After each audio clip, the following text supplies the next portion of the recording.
This is Mason Web TV, powered by HCC. This broadcast on Mason Web TV, powered by HCC, is being made possible by Hood Canal Communications, committed to providing quality services that exceed customer expectations in voice, video, data, and customer service, keeping our community connected since 1934. The Conklin team at Windermere Real Estate. When it comes to real estate, nothing compares to local knowledge. And Mason Health, United Community, Empowered People, Exceptional Health.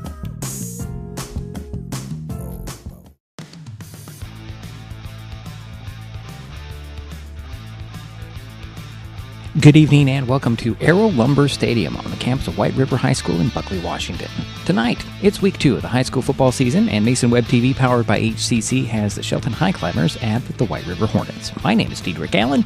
Jerry Apple will be joining the broadcast a little later. Both teams won last week. Shelton took the Mason County Cup in the battle for the Axe last Friday, beating North Mason 39-18. White River played last Thursday and slipped by Capital 21-20 in overtime. A missed 2-point conversion by the Cougars was the difference. The last time these teams played was almost a year ago, with the Hornets beating the Highclimbers on Jack Stark Field 21-14 on September 10th, 2021. Coming up, we talk with Highclimbers coach Mark Smith. It's week 2 of the high school football season on Mason Web TV, powered by HCC, the Shelton Highclimbers at the White River Hornets.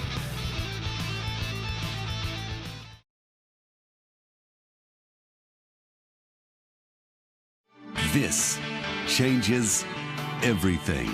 Next TV is here. It's the full-featured digital TV service delivered to your smart TV or connected devices by fast, reliable Hood Canal Fiber Internet.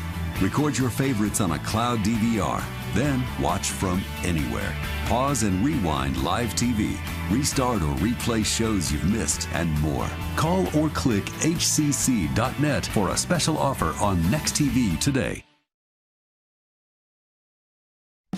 Hi folks, Diedrich Allen with Mason Web TV, powered by HCC. High school football season is upon us, and Mason Web TV, powered by HCC, has a dozen games on its broadcast schedule.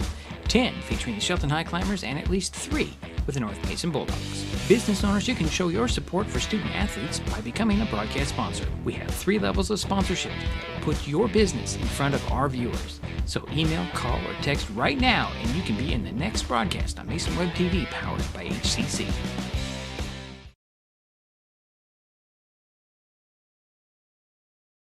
Hi, I'm Smokey Bear, and I made an assistant to help you prevent wildfires. Dude, I've got this. I've been camping since I was 5 years old. But I am a camping influencer. You know what? I'll bet you $5. Okay. Assistant Smokey, what is the best way to put out a campfire? To put out a campfire, drown with water, stir, drown again. Then make sure the fire is out cold by feeling with the back of your hand. Wait, really? I'll take the $5.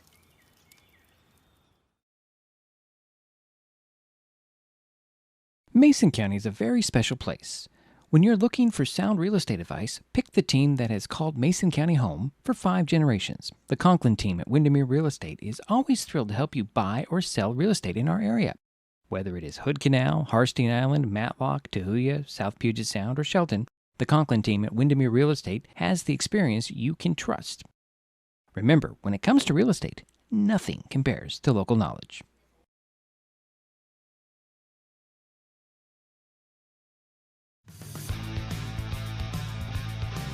Well, welcome back to Arrow Lumber Stadium in Buckley, Washington, on the campus of White River High School, just ahead of the Shelton Highclimbers and the White River Hornets. It is now time to talk with Coach. Yesterday morning, I had a phone conversation with Shelton headman Mark Smith. First game, first win. Your thoughts on what we called a tale of two halves? Yes, sir. You just never know, right? I mean, until you really go play somebody and it counts and it's real about how you're going to come out of the gate. You know, you want to come out fast. You want to come out with some good energy about yourself, and you want to have success early. But that didn't happen last Friday night. You know, we struggled out of the gate. We were kind of the cause of our own pain a little bit. Now, I'm not taking anything away from North Mason. They played hard, and they came out and they brought their A game early, I thought, and we were just kind of getting by. But in the second half, we found a little identity in our run game and in our physicality up front, and that kind of turned the tides a little bit in that game. So my thoughts, just after watching film and everything, was our weight room showed up big time in that second half. Our depth showed up. We started seeing a lot of cramping and guys getting tired, on the other side, where our guys were pretty fresh. And then, I saw execution, and then we fed off of the execution. Our attitude and effort was really good in that second half, I thought. Whereas in the first half, I thought we were pretty flat, and I think we executed very well. We couldn't get in any rhythm. We couldn't get in front of the chains, just keep moving. We want to talk about getting that first down. Just get that first down, and then build off of that, and just get moving. Well, we couldn't get moving in the first half, and in the second half, opening kickoff, we just took it down. It's just move, right? And that just never stopped. And then pretty soon, you could see the effects of that. I want to talk about you mentioned your running game. Your running game, and your depth. You've got three guys at the very least that can get it done. Yeah, I think I said last week when we talked that we got a stable, right? Right. We got a stable of running backs, and that's what I was hoping to see. And that way we keep them fresh, we keep them healthy, we keep them, hungry, and there's good competition there, good healthy competition. They know when they come in, listen, I may not be in here very long, so I got to get everything I can get. And that's what we want. That's the mentality we want. We want those yak, we call those yards after contact, yak. And we want those deals. We want that to be punishing, and we want that to be wearing down on people. And we want that O-line to feel good about themselves, that they're moving us, and they're creating a new line of scrimmage. And so that was good to see. Now your defense, it from our perspective, it looked like it just turned on in the second half because you weren't letting North Mason do anything at times. They couldn't get anywhere, and they were going backwards. Yeah, I wasn't really sure after the game how we played defensively until I really went back and watched it and saw it, and I think we ended up with 14 tackles for a loss, which is unheard of. 5 sacks, 2 interceptions, 2 fourth down stops. You would have thought that they got 0 yards. The problem is our Achilles heel in last Friday was a little bit of the explosive play. The big play got us. They got that 57-yard touchdown run, and he's a good back. The Simmons kid's a good player, and we knew that. I think I told you guys that last week that we got to stop too. And he's going to get his touches. And then the quarterback made some tough throws, some contested throws, and some tight windows, and they made a couple catches, and so hats off to them for their execution. But if we can do that week in and week out, boy, it's going to be really good for us defensively. So that D line was special. I thought they played at a high level. That little sophomore we got in the middle linebacker, that left kid, I think he ended up with 13 tackles in his first varsity start. What a heck of a start for his deal.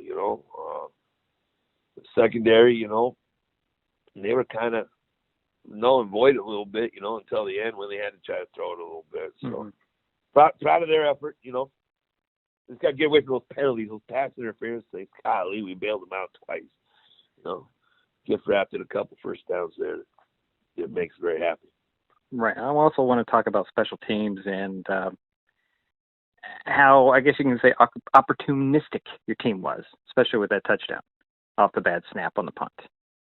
Yeah, that was one of our focus areas of concern in the off season. We feel like 2 games came down to you could say it came down to special teams, and one of them is the White River game from last year where they blocked the punt and returned it for a touchdown, and then they faked the punt and we had it stopped and they returned that for a touchdown.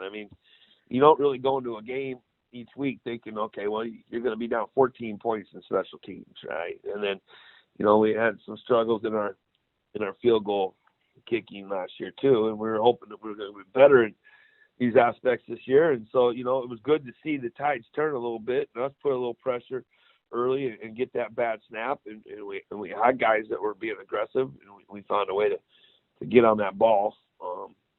And then we got to get better on X points. So, 50%, we talked about that's the only time in the game where the ball is snapped and you should score points 100% of the time. It's the only snap that ever happens in a football game where you have a legitimate chance to score points 100% of the time. It's order of operations, snap, hole kick, and a little bit of protection deals there. And it's harder than what I make it seem like, but we got to get better there. Okay, let's talk about White River. First road game. You have a different mentality when you hit the road? Yeah, you got to have that road warrior mentality, right? Everything's stacked against you.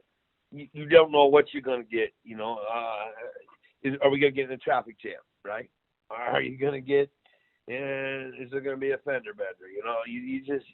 What are you going to forget at home? It's not like you can run back in the locker room and grab something. So you got to have this mentality about yourself.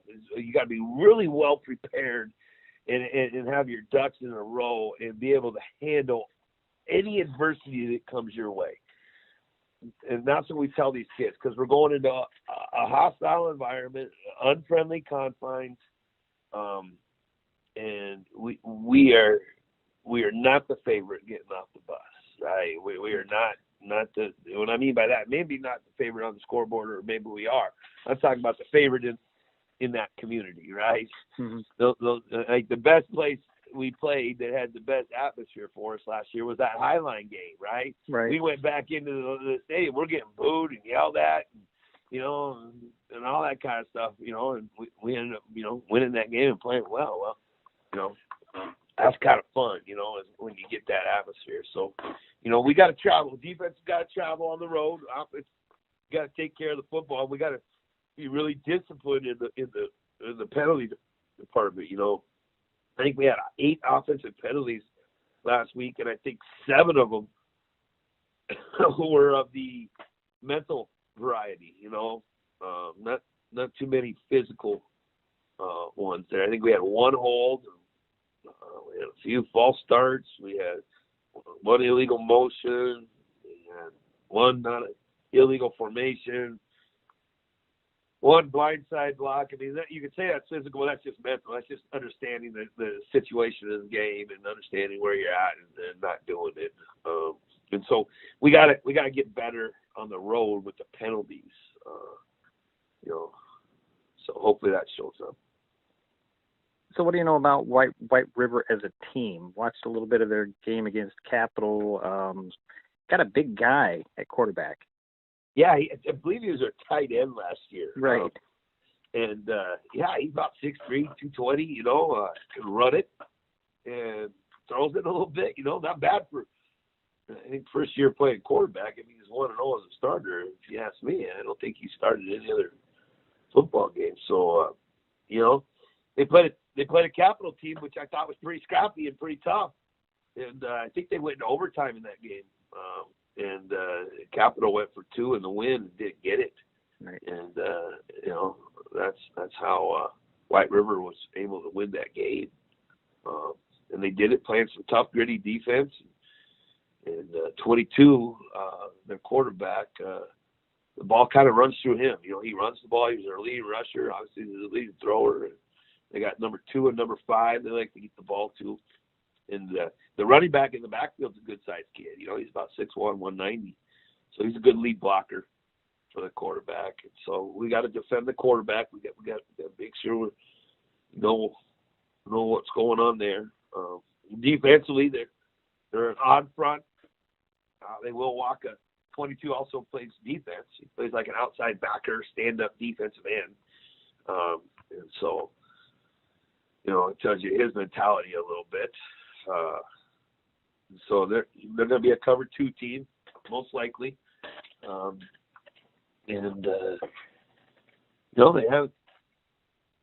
They haven't showed that they give up a lot of explosive plays.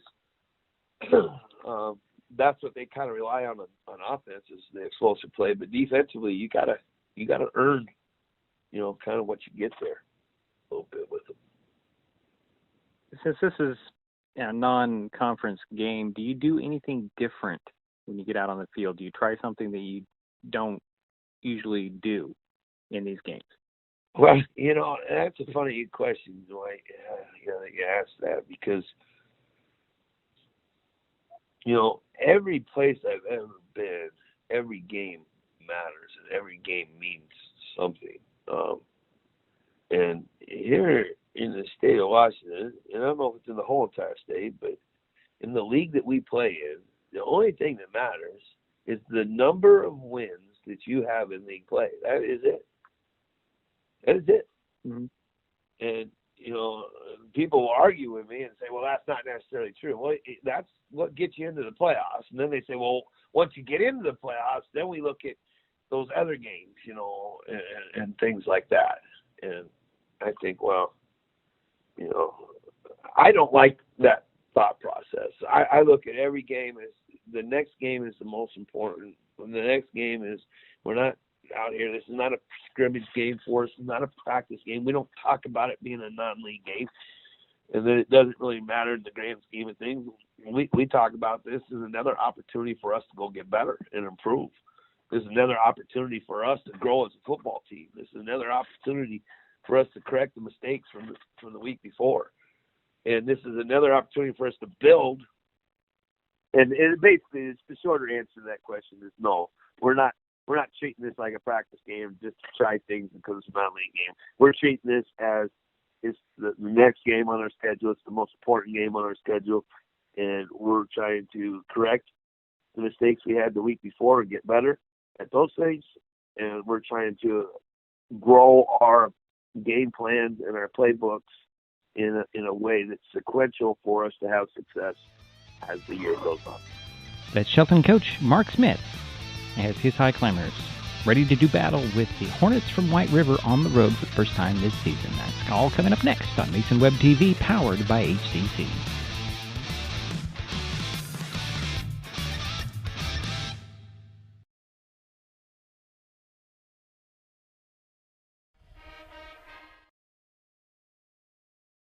Hood Canal Communications keeps our community connected. We provide communication services that connect friends and family. We're connecting with our neighbors through support of local causes and events. Connecting our students and schools to a world of learning resources. And connecting you to the latest technology with local customer service. Learn more about our community connections, high-speed internet, and streaming TV options. Visit hcc.net today. You're going to need me. You're going to need us. All of us. You're going to need our help with your water, your air, your food. You're going to need our determination, our compassion. You're going to need the next generation of leaders to face the challenges the future will bring. And we promise we'll be there when you need us.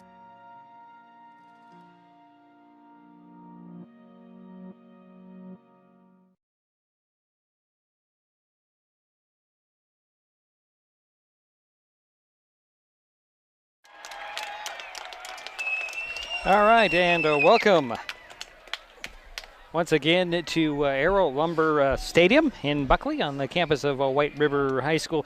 We are obviously on the opposite side of the field. We're on the visitors' side, and if you could see what I'm doing here, Jerry's sitting in the booth behind me. I'm in the stands because the windows don't open properly. So and the sun is facing right into right. Your cameras? Oh, the sun is just, well, the picture doesn't look too bad at this point. But Yeah, it'll go down. I can't see very well myself, so I'm going to be guessing a lot. So we'll give you the story here. The Highclimbers won the toss, and they deferred to the second half, so they will be kicking off. They will be in their road white jerseys with black pants and, of course, the black helmets. The Hornets, obviously out there in the maroon tops, yellow letters and yellow pants, as well as that maroon helmet with the Hornet on it. And, Jerry, you have anything to add before we get this thing underway? Well, the wind is pretty decent tonight. Not much wind. Not so far. So that's good. And Beautiful night for football. And Jerry's in the comfortable confines of the press box while I'm out in the weather with the fans, as we always are. So Brendan Kaiser will have it teed up to kick it off and get this thing underway. Back deep for the Hornets. On the near side will be Lyle Dulhan. And I believe the far guy is Jacob Reneker, but I'm not sure. It looks like a 22 out there, Jerry. Do you see that? Far side, probably the farthest away you can get. It looks like 22, yes. Yeah, so Reneker is on the far side. There's a run up and the kick. Reneker will let it bounce at the 15, pick it up. I can't see anything, Jerry. And hopefully that's in shot because I have there's a fumble on the play. Highclimbers say they have it. What's the indication from the referee? And it indicates it is a high fumble. Yeah, it's a Highclimber ball to start it out. Special teams getting it done early. So here comes the Highclimber offense. I got that red list down here somewhere, Jerry. It was a 55-yard kickoff, 15-yard return, and then there was a fumble. So the Highclimbers will start out on the Hornets. Looks like the 37, is that? I can't see here, Jerry. Okay, let me help you out here. Yes, the ball is spotted on the 37-yard line. So 1st and 10. Looks like Goose will go out of the pistol this time. And I'll hand it off to a different back. This is Elliton. No, actually, it's Fuller. Fuller gets spun down right at the line of scrimmage. There is a flag on the play, however, with no gain. It's going to run down the starting offense for the Highclimbers. Gabriel Menifee will start out one wide receiver spot. Cody Brotherton at the other. Mason Goose a QB. Running back Jaden Fuller. Skylar Smith will be the fullback tonight. Ian Wilsbach, a guard. Logan West, the center. Jeremy Miller, a tackle. Anthony Sancelli, a tackle. And Ryan Red Salono as a guard. And Wheatley Cordova also in there as the receiving core. So the penalty goes against the Highclimbers, and that was actually a hold, wasn't it? It had to be, Jerry. It did. It was. So it'll be 1st down and 20 from the 47.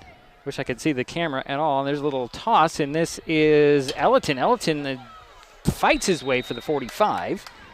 And it'll be 2nd down and 18 with a quick 2-yard pickup for Bradley Elliton. The sun is just beating right into my face, Jerry, and I'm having a hard time seeing the camera. It is tough, yeah. But the sun is going down, so it'll get behind the trees as we are facing west. Goose will go out of the gun. Actually, yeah, and that'll be Elliton beside him. Fuller and Menifee wide to the near side. I'm going to say that's Cordova wide to the far side. Back to pass goes Goose. Looking this way, throwing for Cordova. It's caught at the 21, down the sidelines and run out of bounds. Sorry, I can't see where my camera's going. Run out of bounds at the 14. Now they're called the 15-yard line. That's a 1st down, though, Jerry. A 32-yard pass play to Cordova. So 1st down for Shelton. Can't quite see what's going on here. All right. There it is. It's a handoff, and the runners run out of bounds. That's Elliton. No gain at the 15. So 2nd and 10 coming. Going to have to apologize for our camera situation here. I can't really see the clock either. Spot the ball on the 15-yard line. 2nd and 10. Menifee and Manning will go wide to the far side, and Cordova will go in the slot on that far side as well. Elliton the back behind Goose, who's out of the pistol. Waiting for the snap. He'll turn around, hand it off to Elliton up the middle. Got some blocking. trying to skip his way inside the 10. He's ridden down and tackled by number 33. That's Chase Campbell for the Hornets. And it'll bring up third and looks like short. Yeah, gain of 7 on the play. Ball will be spotted at, what, the 9-yard line? 8-yard line. 8-yard line. Okay, 1 yard off. Clock is running with 9:40 to go, first quarter. Turn around and hand it off to Elton. There's a flag on the play. Elton will dive into the end zone, but there's a flag right at the line of scrimmage. No indication it's a touchdown. We'll see what the flag is about. Penalty. It'll be a false start on the Highclimbers, unfortunately. It's really difficult to see those signals, Jerry, because we're on the opposite side of the way they face. Right. And we'll just do our best to figure these out. Second penalty against the Highclimbers. Well, the good thing is they're playing in the shade at the moment, Jerry. Yeah, that helps. It does. That helps the receivers. So third down, actually, from about the 9. Or the 8, okay. Hand off to Elton. Elton bottled up, broke a tackle, and then he's bottled up again after maybe, well, I guess he's going to get back to the line of scrimmage after all that. And it brings up fourth down. So no gain on the play. Highclimbers trying to take advantage of a fumble on the opening kickoff. And it looks like they're going to try a field goal, Jerry. Yeah. Kaiser coming out to try a 30-yard field goal, it looks like. See what kind of range Kaiser has. Menifee, the holder, the long snapper is that's Mario Boxley. There's a snap. Spot is down. Kick is up. Is it on target? It is just hooked to the left, Jerry. Yeah, it was a 30-yard attempt. And the ball will go over on downs. The Hornets will take the ball on the 20. It had plenty of distance. Yeah, from the fans in front of us thought it was good. And our angle, it did kind of look good. Yeah. But it went on the outside of that far pole. So no good. So now we get to see the offense for the Hornets. Maybe I can see the camera a little bit. We can give you a better picture. Looks like Reneker is going to go out of the gun. I believe that's going to be Campbell beside him in the backfield. Man in motion. Back to pass goes Reneker. Looking to the far side. Throws it short. Incomplete. Intended target. I'm thinking it's number 20. That's Cameron Schmidtke. The note on Reneker, the quarterback, he's about 6'3", and he runs well and he throws well. And he's a big load to bring down, Jerry. If you see him when he gets that running, he's a hard man to bring down. So second and 10 from the 20 for White River. No score in this ball game. 8:37 to go first quarter. This will be the Hornets' first offensive touch. They did get the opening kickoff, but fumbled it away, and the Highclimbers missed the field goal, and that's where we sit near now. Out of the gun, Reneker almost bottled up, but he shovels it over to Campbell, trying to make some room on the far side, and I think he lost the ball again, but I think it was down and a loss of, 3 on the play? Yeah. What is his number? 33. 33. Okay, thank you.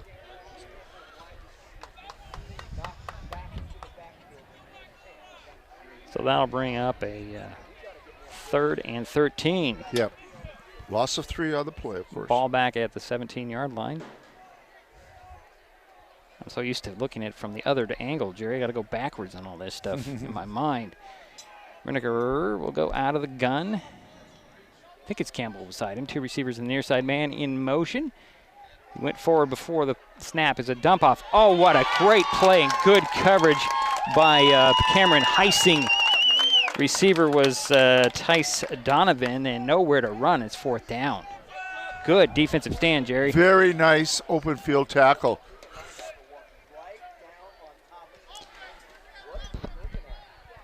All right, so it's fourth down, and I believe Reneker does the punting for the Hornets as well. So he's double duty. Guys going back to receive this punt to Elton and Menifee, standing about the 50. Waiting for the snap. Back at his goal line is Reneker. Gets one off. Good pressure by Blaze Andrews. Short kick's going to hit at the 30, bounce to the 35, and all the way up to the 44-yard line. What a roll for the Hornets. But the Highclimbers with a good field position again. 27-yard punt. No return, as obviously. Mind your way, Jerry, if I No, stand you're here. doing Okay. fine. Might have to move Jerry back out here, but he has nothing to write on.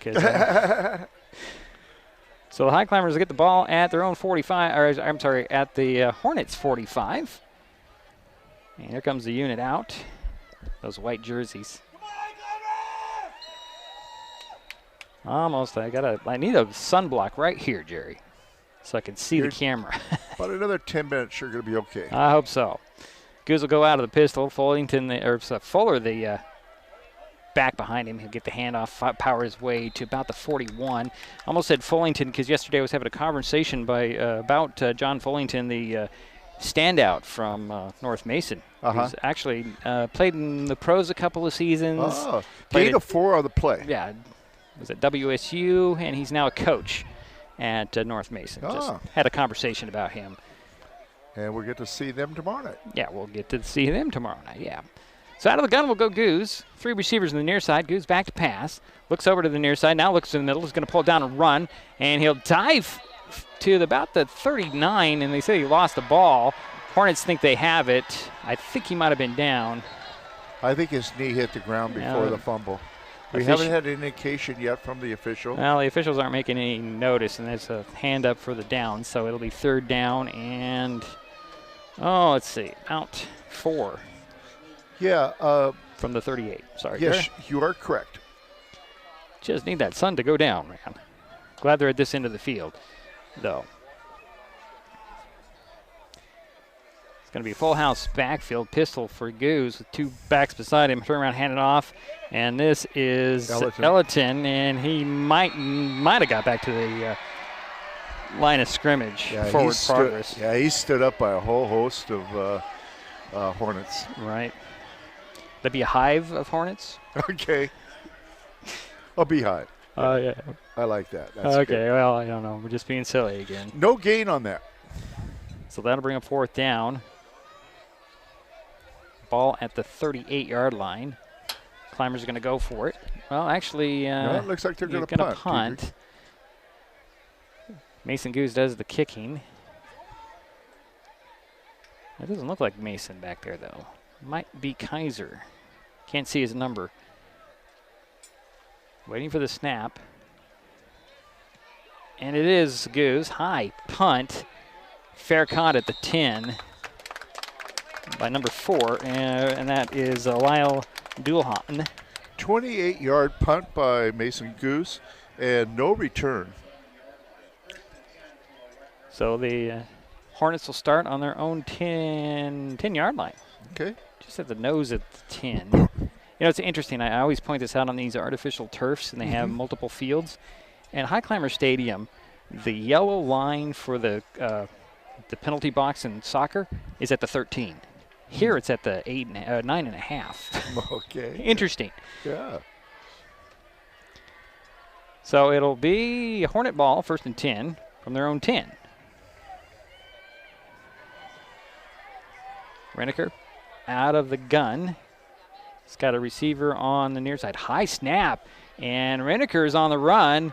Good heads-up play by him to get positive yardage out of something that could have been disastrous, and he gets up to the just shy of the 16. 2nd and 4. Hunter Leff credited with that tackle.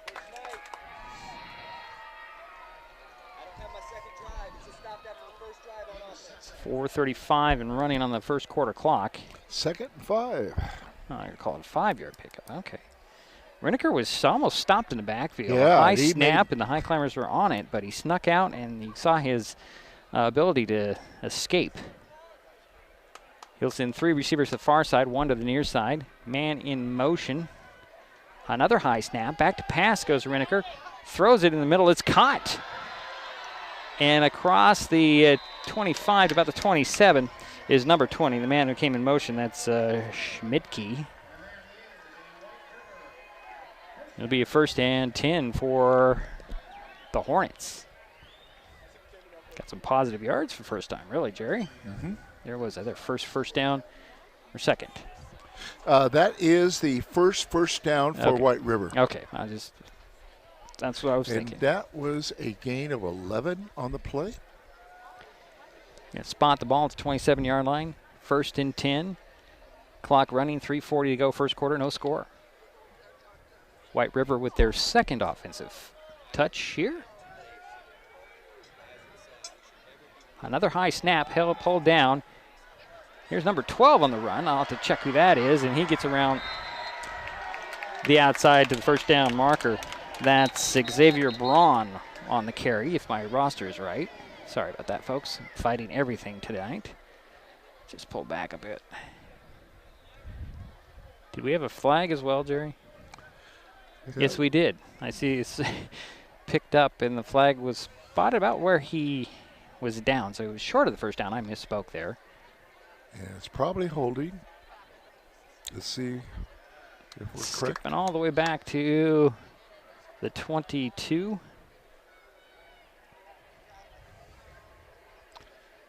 And that's from the point of infraction? Right. If it's a hold, it sure is. Oh, if I stand with my camera in the way, I can actually see the field, but I can't see the screen. That's the problem. And that's the first penalty for White River. So that'll make it a 1st and 15 from the 22.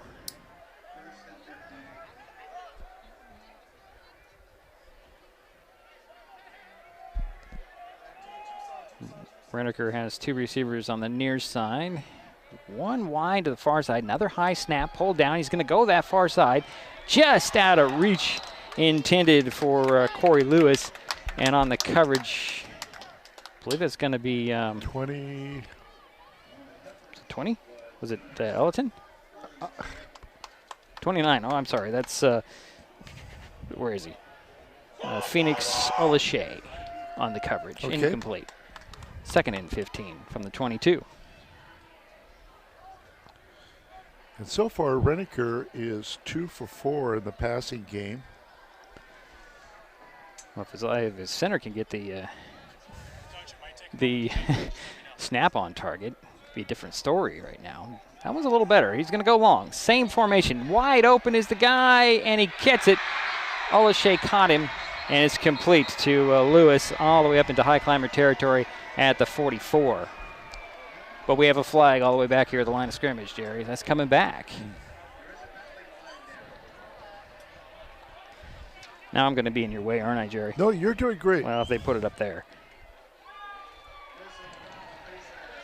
Oh, they're going to call a face mask on that, on the Highclimbers. Wow. So that'll add on 15. So it's not coming back. Kind of a weird place to throw a flag for a face mask. That was a 26-yard pass play. And that'll put the ball all the way up at the Shelton 29. Now And that was to who? Number 5. Thank you. Corey Lewis? Yeah. Okay. Sorry. Now I'm looking right in the sun. Boy, this is going to be hard, folks. I'm sorry. We'll have to do our best to describe it because the sun is right there. And we have a timeout on the field for the Highclimbers, and that will send me to my other sheet, which is down here. Boy, I'm not organized as well. Okay, Jerry.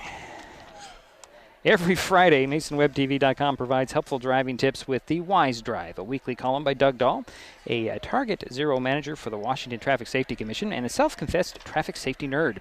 The Wise Drive is like Dear Abby, but for driving. The column is primarily driven by reader questions, but also covers current traffic safety issues. The Wise Drive appears in numerous newspapers in Washington and is posted to MasonWebTV.com every Friday. And a preview of what he was talking about this week. How do you treat a signal when there's no power at that signal? And you would treat it like a 4-way stop. That's right, and he gets into details about that in tomorrow's column. So check it out. I think I have it posting about 1:30 a.m. I think that's when it'll become public for everybody to... There's a lot of good things on Mason Web TV. Check it out. Thank you, Jerry.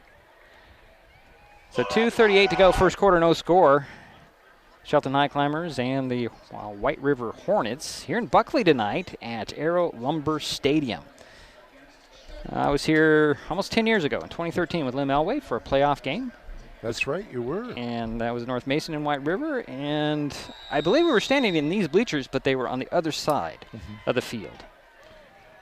It's going to be hard to see this, but it's out of the shotgun. Turn around, hand it off. Here's Campbell on the run, on the sweep, on the outside, fights his way to the 20, very near the 20, call it the 21 on the run.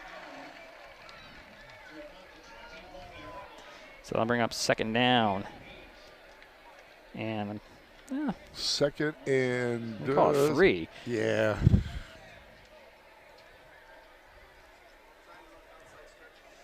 Sun's just poking over those trees as soon as they get down. Oh, and I just figured out why my cell signal is very strong. There's a cell tower over there, Jerry. Oh, that's great. Yeah, I see that, yeah. It's a weird-looking tree, I was thinking, but no, that's a cell tower. So we have a pretty strong signal from here, and that's really good. So we're going to call it second and 3. Oh, the ball gets over the head. Another high snap. The ball's still free, and I think the Highclimbers may have fell on it, but it's a big scrum right there. Highclimbers are pointing. We're waiting for the guy. It's a Highclimber ball. Second turnover of the ball game. Yeah, second fumble for White River. White River was going down the field fairly well there with a couple completed passes. And then that bad snap, and we were talking about it earlier. If those snaps were better, it could be a different kind of game. There's been probably 5-6 high snaps so far. And that one over the head of Reneker, and the Highclimbers take advantage. They'll take over on their own 40-yard lines, first and 10. Pistol formation. Looks like it is Fuller in the backfield. Sweep this way, and it's actually it wasn't Fuller in the backfield. Fuller was a runner, and he lost a couple of yards. It was actually Skylar Smith in the backfield.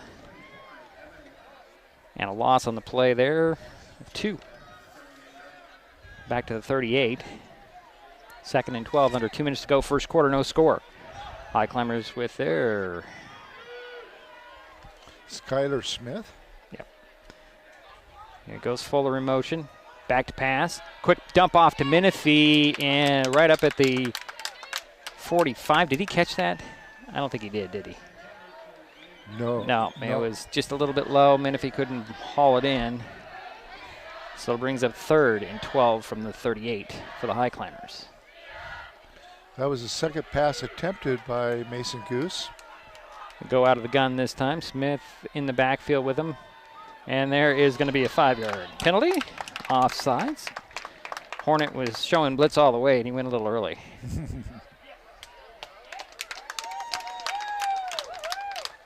So that'll bring the ball up to the 43. Make it a 3rd and 7. 3rd and 8. Or 3rd and 6, actually, isn't it? Got to get up to midfield for the first down. So it's 3rd and 7. Again, out of the gun goes Goose. 3 receivers far side. Back to pass, looking to that far side. Throws long, wide open is Manning. Catch out there and stuck inside the 40 to the 37. He was wide open out there. Bishop Manning with a wide open reception. Yep. And that's 1st and 10 for the Highclimbers in White River territory at the 36. 26-yard pass. Hand off to Menifee. Menifee cuts it up the seam and runs into a couple of guys in red, just shy of the 30, called the 31. Highclimbers are moving. So is the clock. He's running one under. Yeah, well, Mason Goose has completed 2 passes for a total of 58 yards. And we have a timeout on the field. It's a timeout by White River. So 1 timeout per team. I'm trying to get to my other sheet here, Jerry. My things are sticking together. Okay. Hey, Mason Web TV, powered by HCC, is experiencing some growing pains with too many things to cover and not enough people. So we are looking for some help.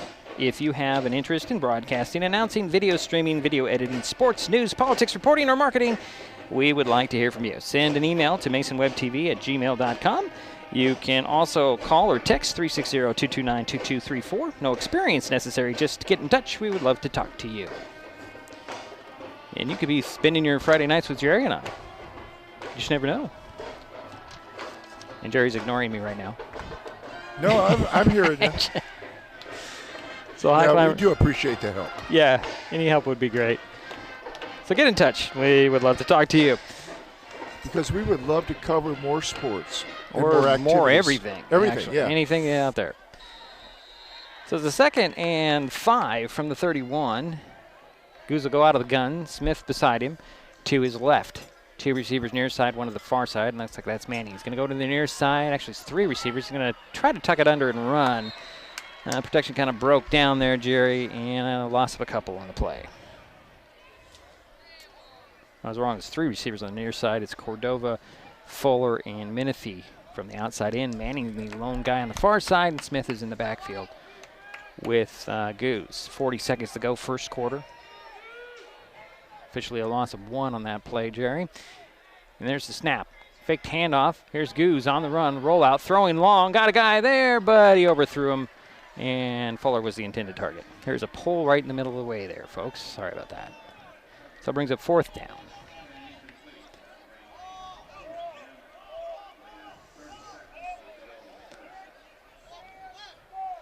So 4th down and 6 from the 31. Mason Goose is 2 for 4 tonight, completing 2 nice passes. 1 for 32 yards and 1 for 26. Looks like the Climbers are going to go for it here. Goose will go out of the pistol. Elliott in the back behind him. It's like Menifee and Cordova wide to the near side. I'm going to say it's Manning and Fuller on the far side. No drop, he'll throw. Menifee with a catch and slips a tackle there, and he's still on his feet. Sorry about that. He gets inside the 20 to about the 17-yard line. You're going to tack on at least 5 on that one, Jerry, for face mask. Yeah, it looks like you're correct. First down for the Climbers if it all holds out, but that was clearly at least a hit towards the helmet area of Gabriel Menifee. We'll see what they do call here. There's that incidental face mask or that personal foul face mask. Yeah, one's for 5 and one's for 15. Is that correct? That's correct. And it looks like they're going to go with the 15-yarder, though. Ooh. Because they're going half the distance here. Okay. Put the ball all the way down inside the 10 at the 9. That was a 15-yard pass play to Menifee. Little toss to Elliton. Elliton looking for some running room around the outside. Might have got 1 on that left side. Ran out of bounds with 13 seconds remaining in the first quarter. No gain on the play. Might have got a yard, Jerry. It's hard to see from way over here. Yeah, you're right. Camera pulled back for some reason. Who was the runner on that? 22. Okay, thank you. Just give Jerry numbers. It's easier for him to find on his sheet. So 2nd and goal from the 7 now. Goose out of the pistol. Turn around and fake the handoff. Going to go for the end zone, and it's complete and a touchdown. Who got that pass? Number 89. You know who that is, Jerry? That's Roy Perez. Toward the TD, a touchdown, Highclimbers. And the Highclimbers score first with 9 seconds remaining in the first quarter. How many yards on that one? 7. 7. I think you're right. Here's the point after attempt by Kaiser. Snap, spot, kick. It's up. I think that one split the uprights, and it is 7-0. Shelton with the lead. We'll be right back. With all the question marks and uncertainty that surrounds today's real estate market, it is nice to know that there is a local team that has the experience with all types of markets to ensure you make a sound decision, whether selling or buying. The Conklin team at Windermere Real Estate has been a staple in the Mason County community for over 40 years. Feel free to reach out to Jeff, Andy, Chrissy, or Laura with any real estate questions that you may have. When it comes to real estate, nothing compares to local knowledge.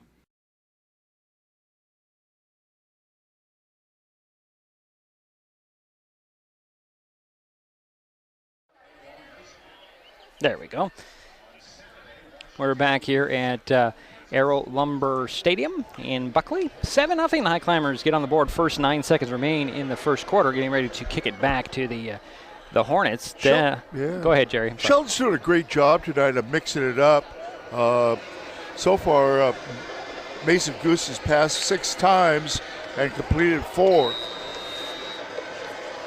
Brendan Kaiser. Yeah, Kaiser got it teed up to kick it away. He'll boot it, and it's headed out of bounds. And it just rolled out of bounds at the 15, Jerry. Would you like to explain that when it goes out of bounds, where they spot the ball, or well, do they bring it back? I believe that they could put them back 5 and make them kick it again, or they get it on the 40, or the spot or they have plus the 5 yards if it's better than the 40. So they have the option? Yes. Okay, thank you. I believe that's what it is. Don't quote me. I'm not the rule guy. Well, I think you're right. But it looks like they're going to make them kick it again. Yeah, it is. And they're going to spot it at the 45 now? The 35 for the kick. Oh, the 35, yes. Right. Back 5 yards for the kickoff. Yeah, I don't think they would award them 5 yards for plus. I don't know why you wouldn't take it at the 40. On your own 40. It's okay, well, we're going to attempt it again. And yeah. Well, maybe they're expecting, since they are kicking it towards Reneker. Yeah, I think they would. Well, I think they would try to keep it away from him. Well, to a point, but he's the guy that coughed up the fumble on the opening kickoff. Yeah, that's correct. Here's a run up in the kick, and it's going to go in the middle. Reneker is going to drive himself back to about the 15, pick it up, and run straight up the middle.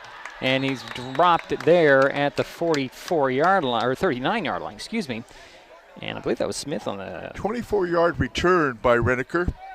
So, they should have taken it at the 40, as I thought. They would have got it a little bit further downfield. Mm-hmm. Instead, they're going to start at their own 38-yard line. 1st and 10 with 4 seconds remaining in the quarter. So we get a play around here. Jerry, I'm going to have to ask you to get something out of my backpack, sure, but not right now. Okay. Hopefully we'll be okay. Yeah, we should be fine for well, till the halftime. sun is out of our way. Yeah, now we can see the field, and I can see my screen on my cameras. So 1st and 10 from the 38 are the Hornets. Reneker out of the gun. Nice quick little inside handoff. This is number 12 on the run, and he's got nowhere to go. Number 12 is Xavier Braun. And no gain on the play, and that'll be the quarter. So we're through 1 quarter. We'll wait for the teams to head to the sidelines here. Okay, what do you need? It should be fine, Jerry. Okay. Just preparing it. Well, it's the end of the first quarter, 7-0. Shelton with the lead. We'll be back with the second in just a moment. Hood Canal Communications keeps our community connected.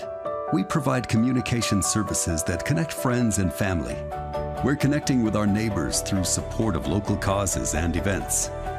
Connecting our students and schools to a world of learning resources.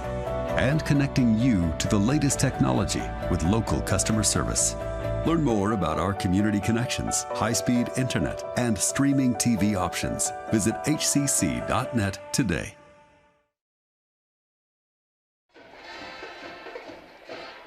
And we're back here in Buckley tonight for some high school football on a Thursday night.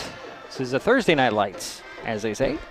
Jacob Reneker has completed 4 of 6 passes for 37 yards. Pretty balanced attack also by the Hornets. And they will have a 2nd and 10 from their own 38 to start the second quarter. Nice crowd over there, Jerry, for Hornet fans. Yeah. And I don't see too many empty seats over here, and a pretty good following down here. For us, yeah. For the Highclimbers. Or for the Highclimbers, yeah. So a lot of people making the trip here. That's the noise that you do hear from the immediate area. Okay, so here we're ready to start the second quarter. 2nd and 10. Handoff. Highclimbers sniff it out. Oh, Hunter left all alone to pull down the runner Campbell for a loss back at the 31. Good play by Hunter. Loss of 7 on the play. He had 13 tackles last game, did Hunter Leth, in his first varsity start. Pretty Who's good. a carry?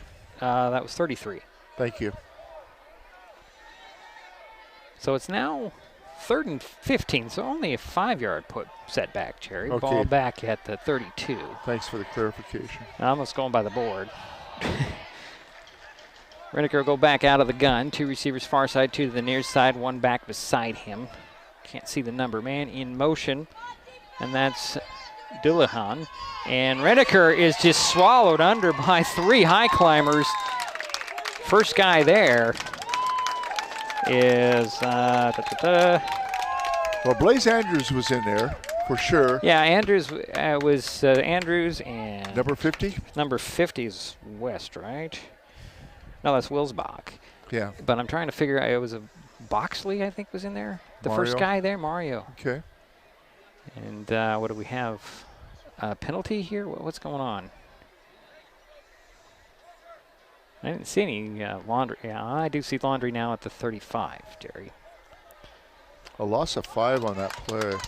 Oh, and penalty was called on the Hornets, and the Highclimbers obviously did decline that. Brings it 4th down, and it was like about 20.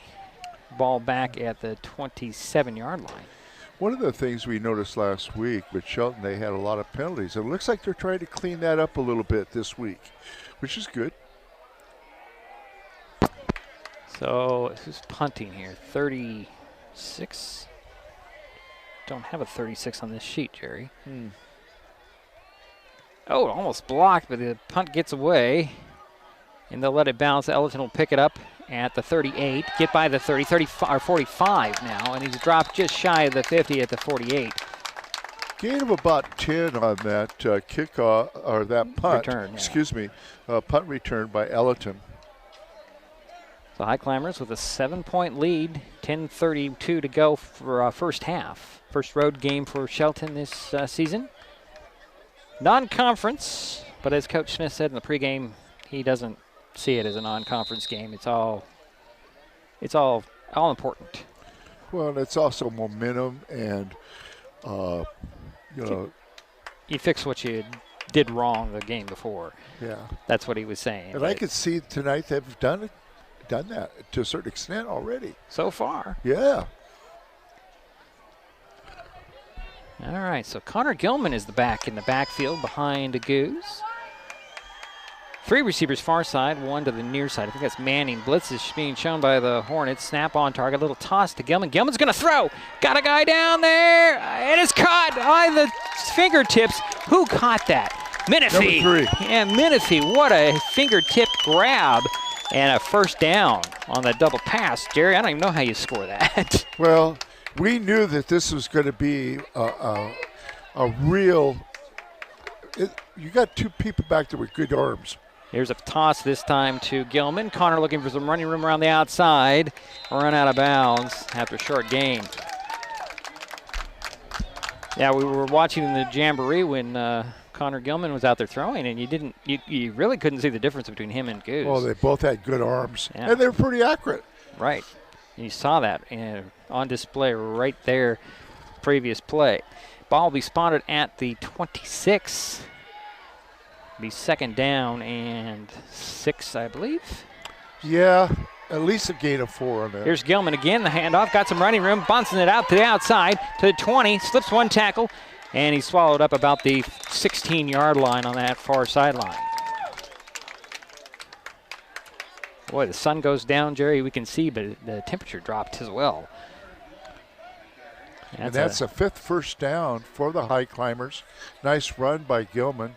16-yard line, 1st and 10. Goose will go out of the pistol. Still Gilman behind him. He's going to pass for the end zone. Manning is there. Got it. Touchdown, Highclimbers.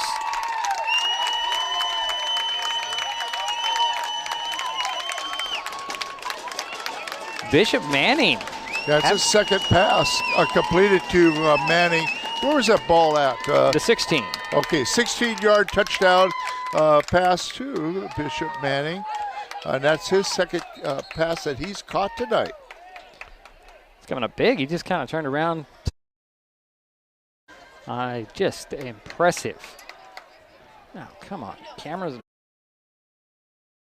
are coming.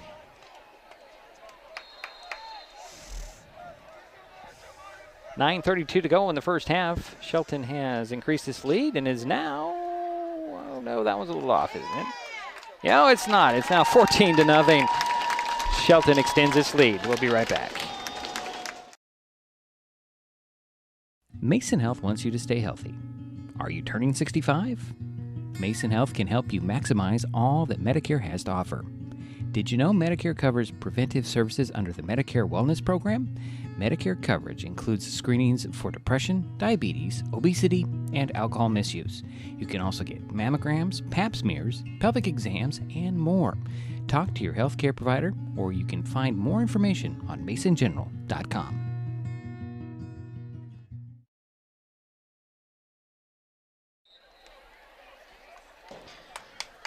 Well, the Highclimbers have extended their lead to 14-0.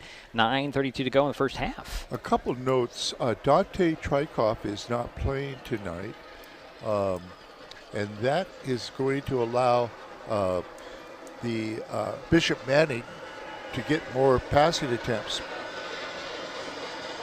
And he's stepping up to make the most of his time out there. That's the other thing that Coach Smith said in the pregame interview, but he was talking about the running backs. But they're pretty deep at receiver as well. Yeah, they are. And Cordova, of course, is stepping up tonight, too. Nice pass. Little onside attempt, and that ball is going to be dropped on. Oh, the ball's still free. Do the Highclimbers have it? They say they do. I don't see an indication. Yes, I do see an indication by the guys in the stripes. The Highclimbers have the ball back. That's the third turnover for the Hornets. Boy, the Highclimbers are playing very opportunistically tonight on the special teams. Didn't expect to see an onside kick. No, we did not. Especially this point in the season as well as in the game. It's 9:29. The Highclimbers had the ball back on the White River 45, 1st and 10. Goose will go out of the pistol, turn around, hand it off to Fuller. Fuller stepping to the outside. Fights his way just shy of the 40. Is that Fuller or Ellerton? That's Fuller. 4-yard pickup. 2nd down and 6. Well, Mark Smith has a great imagination. I mean, he's very creative. Another handoff straight up the middle goes Fuller, pounding bodies to the 30-yard line. Straight up the middle, nice blocking up front, and it's 1st and 10 for the Highclimbers. Actually going to spot it at the 29. Gain of 16 on the play. Highclimbers in the hurry up. And what do we have? A whistle before the snap. Going to have another timeout by White River. Yes, it is a timeout by White River. 8:53 to go in the half. If you're enjoying this broadcast, please give us a like on your favorite social media. You can follow us on Facebook and Twitter with the handle @MasonWebTV. Also consider subscribing to Mason Web TV's YouTube channel and hit that bell to be notified the next time we go live. And you can now find us on the Twitch video streaming platform. White Pass, that is their 2nd timeout. Shelton has 1 timeout. White River, Jerry. You said White Pass. Did I say White Pass? You did. You think about White Pass, isn't it White Pass Morton now? Well, we were talking about Highway 12 on the drive area. Ladies and gentlemen, things get corrected. Things get stuck in our heads. Thank you for correcting me. I didn't mean to I'll call you out there, Jerry. No, but, I think it's funny. I'm sorry. We all do it every once in a while. A White River, everybody. Yeah, I don't think we're down in Morton today. Yeah. All right, so it's 1st and 10 from the 29 of White River for the Highclimbers, leading 14-0. 8:53 to go in the first half. Goose back to pass. He pumps. He's going to go long. Menifee there, wide open catch. 10. Fights off a tackle. He'll get into the end zone. Another touchdown. Touchdown, Highclimbers.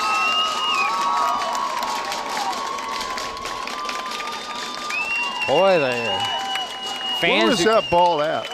The 29. 29-yard touchdown pass to number 3, Menifee. And that makes it 20-0. The Highclimbers rolling here early, 8:45 to go in the half. Brendan Kaiser on to kick the point after. Menifee's job not done. He's going to be the holder here. There's a spot. Kick is up. That split the uprights. Make it 21-0. Yeah. Shelton came to play tonight. We'll be right back. Mason County is a very special place. When you're looking for sound real estate advice, pick the team that has called Mason County home for 5 generations. The Conklin team at Windermere Real Estate is always thrilled to help you buy or sell real estate in our area. Whether it is Hood Canal, Harstein Island, Matlock, Tahuya, South Puget Sound, or Shelton, the Conklin team at Windermere Real Estate has the experience you can trust. Remember, when it comes to real estate, nothing compares to local knowledge.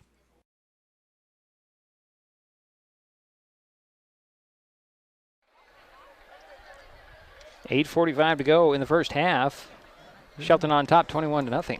Yeah, Mason Goose is 6 for 8 in his passing. And his favorite receivers tonight are Gabe Menifee, caught 2 for 38. Richard Manning caught 2 for 42. And Cordova caught 1 for 32. Kaiser has it teed up at the 40 to kick it back to the Hornets. Here's the kick. High, deep, driving back inside the 5. Is that Reneker? No, it's number 2. That is going to be Donovan. Tice Donovan returns it just across the 15. That was a nice kickoff. That was 55 yards, Diedrich.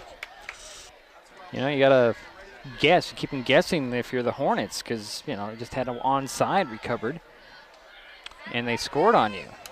Well, I've seen Brendan improving on his kicking game tonight. You know, 3 for 3 on the point after attempts. Had 2 55-yard kickoffs. Pretty good.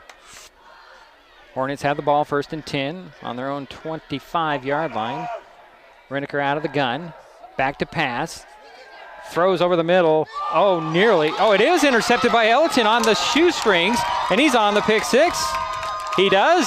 Touchdown again. Interception was picked up at the 34 and returned to the house by Bradley Ellington. And that's the 4th turnover for White River. 3 fumbles and 1 interception. My goodness, I thought that hit the turf. Yeah, I wasn't sure. There was an indication on the field that it was an interception. So no doubt on there, the official nearest to the play threw the beanbag down, and that usually indicates a turnover. So it's a quick 7 more, 6 more. There's a spot down a little high. Good handle by Menifee to get the snap down, and that'll make it 28-0, 8:29 to go in the half. We'll be right back. Wow. Hi folks, Diedrich Allen with Mason Web TV powered by HCC. High school football season is upon us, and Mason Web TV powered by HCC has a dozen games on its broadcast schedule. 10 featuring the Shelton Highclimbers and at least 3 with the North Mason Bulldogs. Business owners, you can show your support for student athletes by becoming a broadcast sponsor. We have 3 levels of sponsorship that will put your business in front of our viewers. So email, call, or text right now and you can be in the next broadcast on Mason Web TV powered by HCC.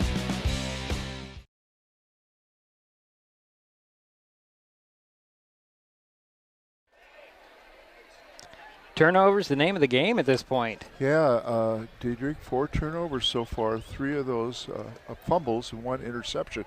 Bradley Ellington, I'll give you a little note on him. He was named All-Conference last year at safety in the Evergreen League, and he's holding up to that now. Oh, he's been on the highlight reel a lot last season, and they'll be on it again this season. Here's the run-up again and the kick. This one's high, not quite as deep, taken at the 14. And squirting across the 30 is Donovan, Tice Donovan again. Stopped just shy of the 35 at the 34. So 1st and 10 for White River. I'm actually going to call it the 33, isn't it? Now it depends on where they're going to spot that ball. I guess it's a 34. And that was a 40-yard kickoff.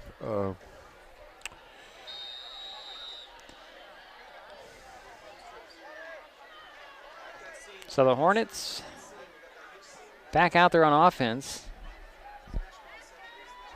trailing by a score of 28-0. 8:24 to go in the first half. Reneker out of the gun, catching. He'll dump it off at the pass on the outside. That went to, that was Doohan. And he'll fight his way up to just shy of the 40. 6-yard pickup there. And his number? 4. Thank you.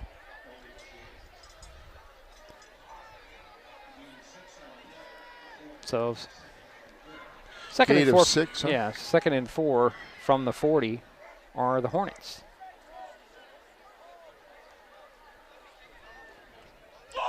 Reneker has completed 5 of 7 passes so far.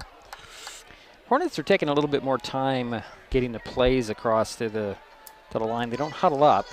Reneker's going to pull it down and run on a quarterback draw, get up to the 50, fight his way, just trying to get into Highclimber territory with first down run. Got run out of bounds right at midfield.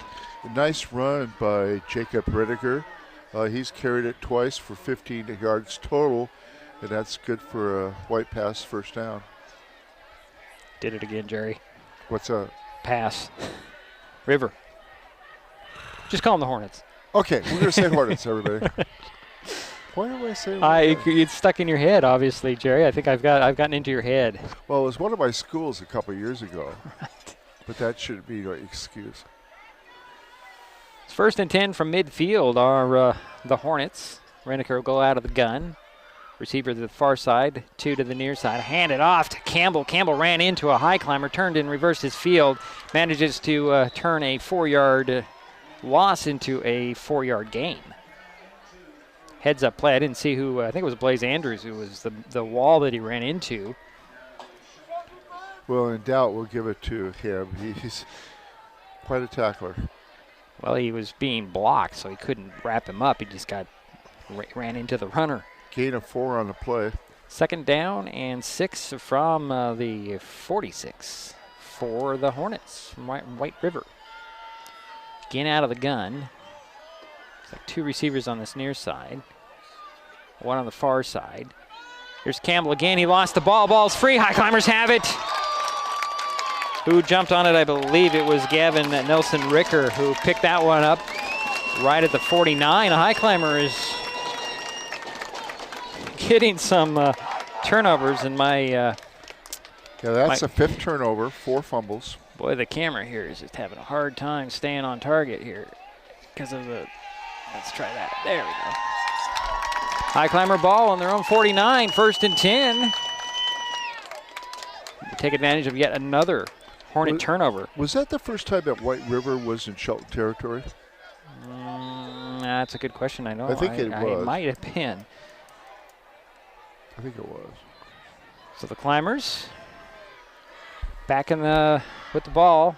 Goose turn around, hand it off to Fuller. Fuller stutter steps, and he'll fall forward for a good 4 yards, I believe, to the 48. Yeah, give him 3. Okay, thank you. So that'll be a 2nd and 7 for the Climbers. Now in White River territory.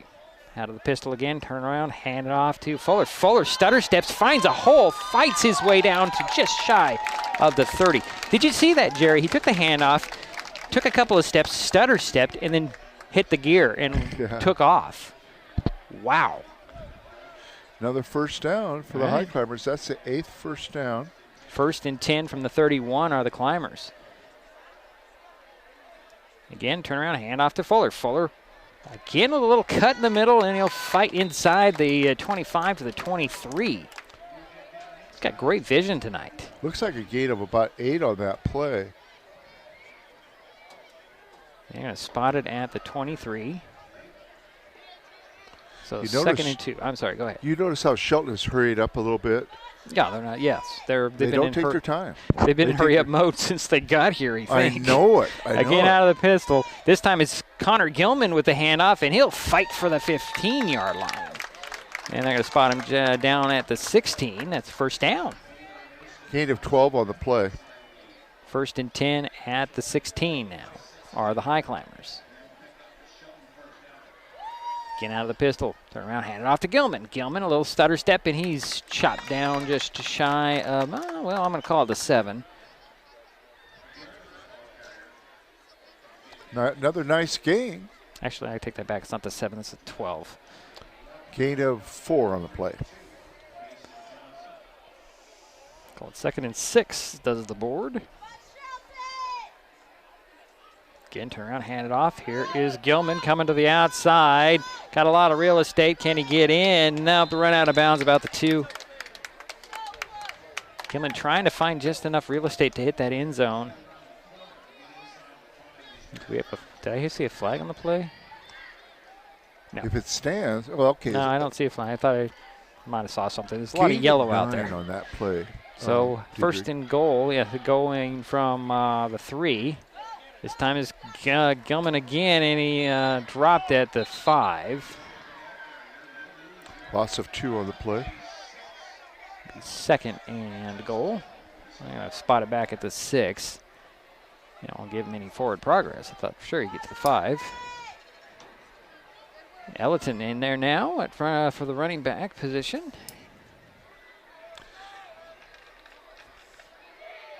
Looks like it might be Boxley. In at fullback. Hand off to Ellerton. Ellerton trying to find some running room around the left side. Fights his way for the 1.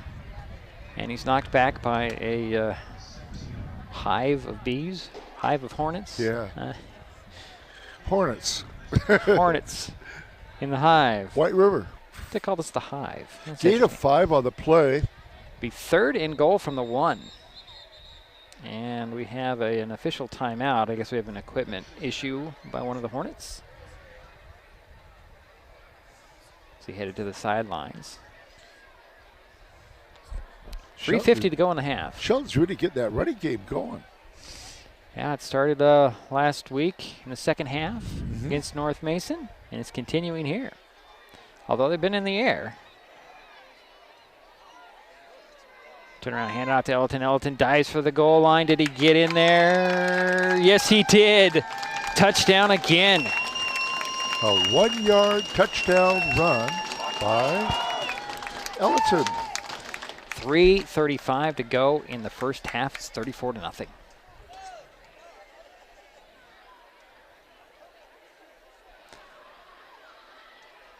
Kaiser on to kick the point after.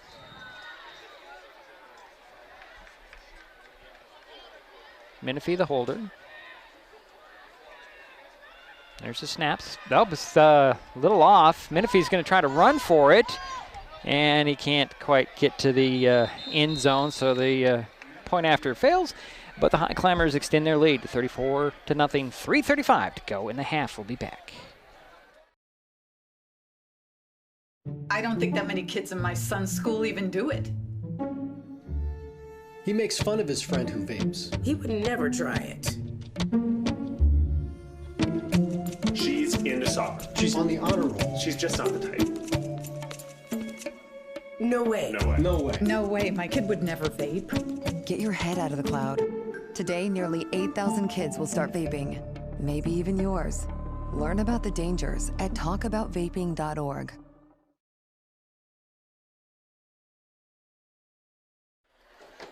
Well, there was a flag on the play on that point after attempt, and we haven't figured out what's going to happen here. They're still making some notes. Is it going to be assessed at the kickoff? I think it will be. I think they'll be kicking off from the 35 instead of the 40. Oh, it's going to be a personal foul on White River. Oh. So the Highclimbers will kick it off from the 45. Negate everything I said. Of the Hornets. Now, I think they might try another onside at this point, given the shorter field. Because you kick it, end up at the 20, kick it in the end zone, and Kaiser's got some distance on his kicks, hasn't he? Yes, he has. 55 and 40. He's averaging around 48 yards per kickoff. Yeah, right there. If he kicked it as normal and his average, it would be in the end zone. And that would be a touchback. But we'll see. Kaiser has it teed up. Here's the run up.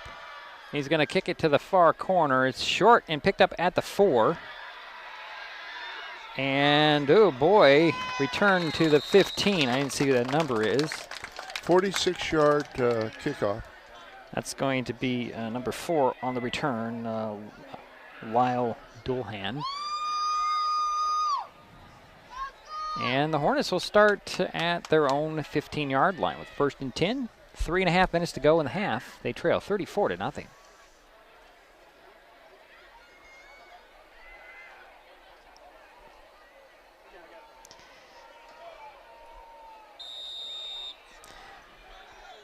Jacob Rediker has thrown 7 times and completed 5 passes.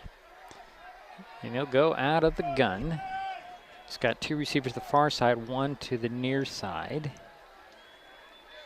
And I can't see who the back is, who runs right into Blaze Andrews. Dropped for a loss there. That's Xavier Braun on the carry, number 12. And a loss back to the 8. So a loss of 7 on that play. 7 or 8.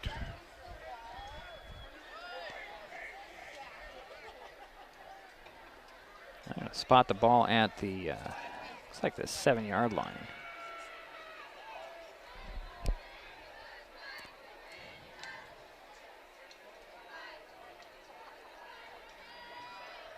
Reniker stand about at his 2, waiting for this snap.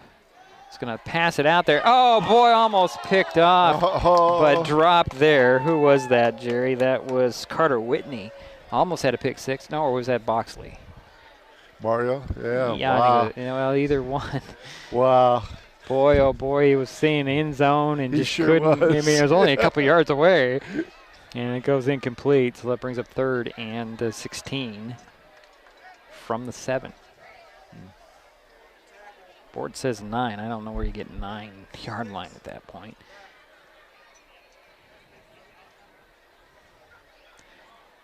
Clock is stopped at 2:42 to go in the half.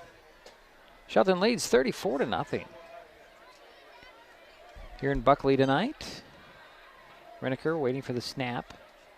High snap, pulls it down this time. He's going to get some pressure, slip out of the pressure. Going to run upfield, and he's tackled at about the 16, 17-yard line on the sidelines. Short of the first down. Brings up 4th and short for the Hornets.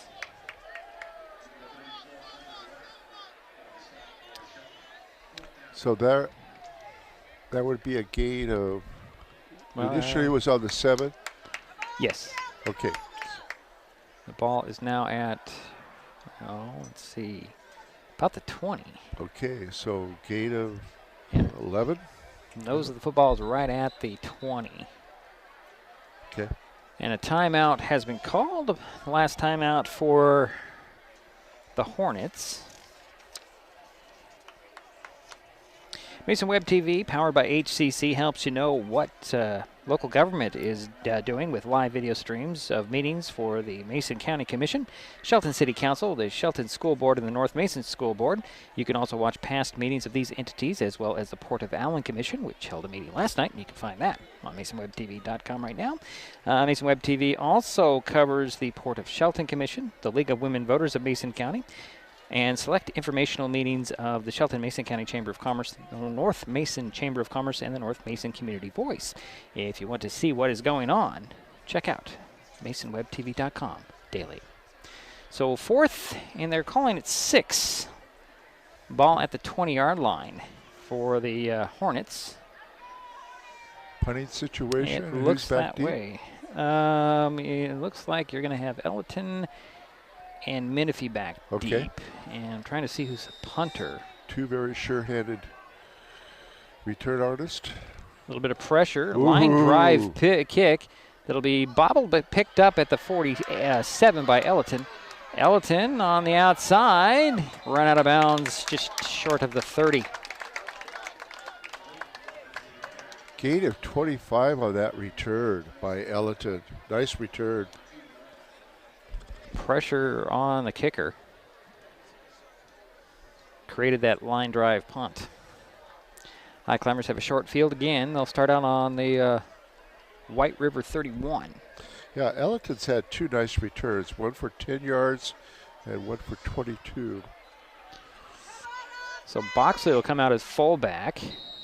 Fuller will be the running back. Goose still at quarterback. Receivers tied on. Low snap. Goose has to just fall on it.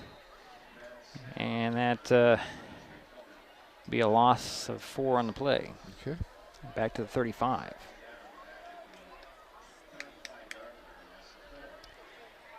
Clock is running with 1.5 minutes to go here in the first half. Cordova comes wide to the near side. Menifee in the slot on the near side, and then we have flags flying. That's probably going to be a false start. Yep, false start. And the Highclimbers are going backwards all of a sudden, Jerry. Ball back to the 40-yard line. Be a 2nd and 20. 4th penalty, 35 yards total. Beautiful sunrise tonight. Sunset. Sunset. God, I'm doing great tonight. Beautiful sunset, everybody. We're here. We're going backwards in time. Then Goose back to pass. He pumps once. He's got some trouble. He's going to be dropped. Good penetration there by number 11 for the Hornets. And that was Landon Mullet. And a sack on the play. Ball back at the 48. Highclimbers need to get up to the 20 for the first down.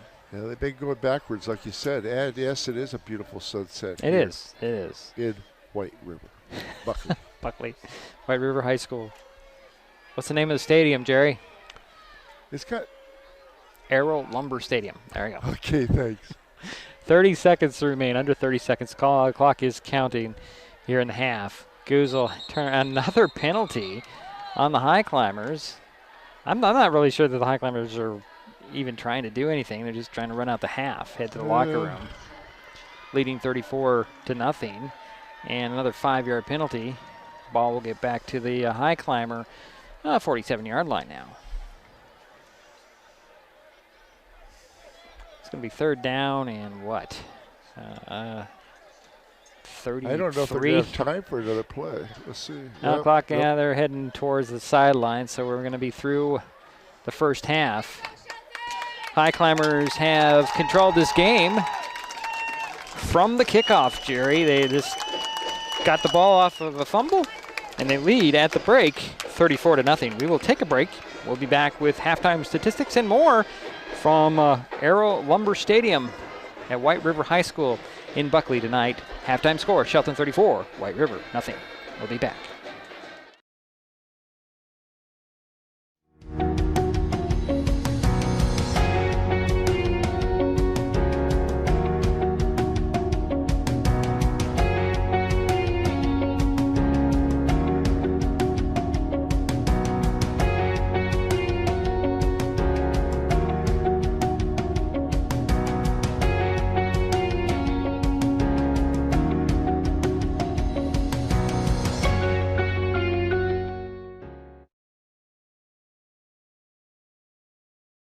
When times get dark, we can't see the help that's all around us. Let 211 be your guiding light for help with food, healthcare, and other resources. 211, how can I help you? Call 211 or visit 211.org. 211, get connected, get help.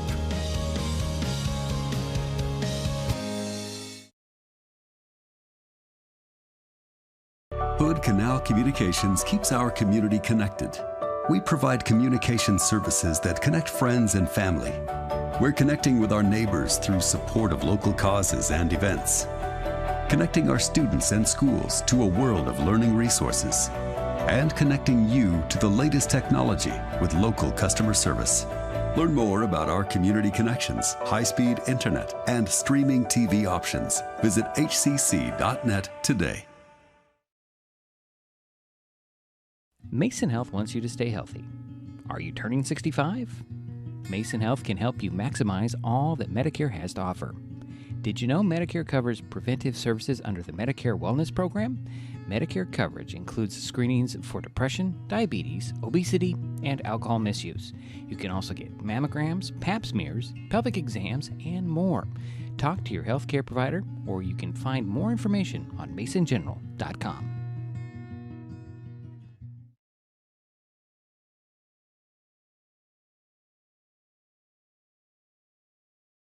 Windermere Real Estate. When it comes to real estate, nothing compares to local knowledge. And Mason Health. United Community, empowered people, exceptional health.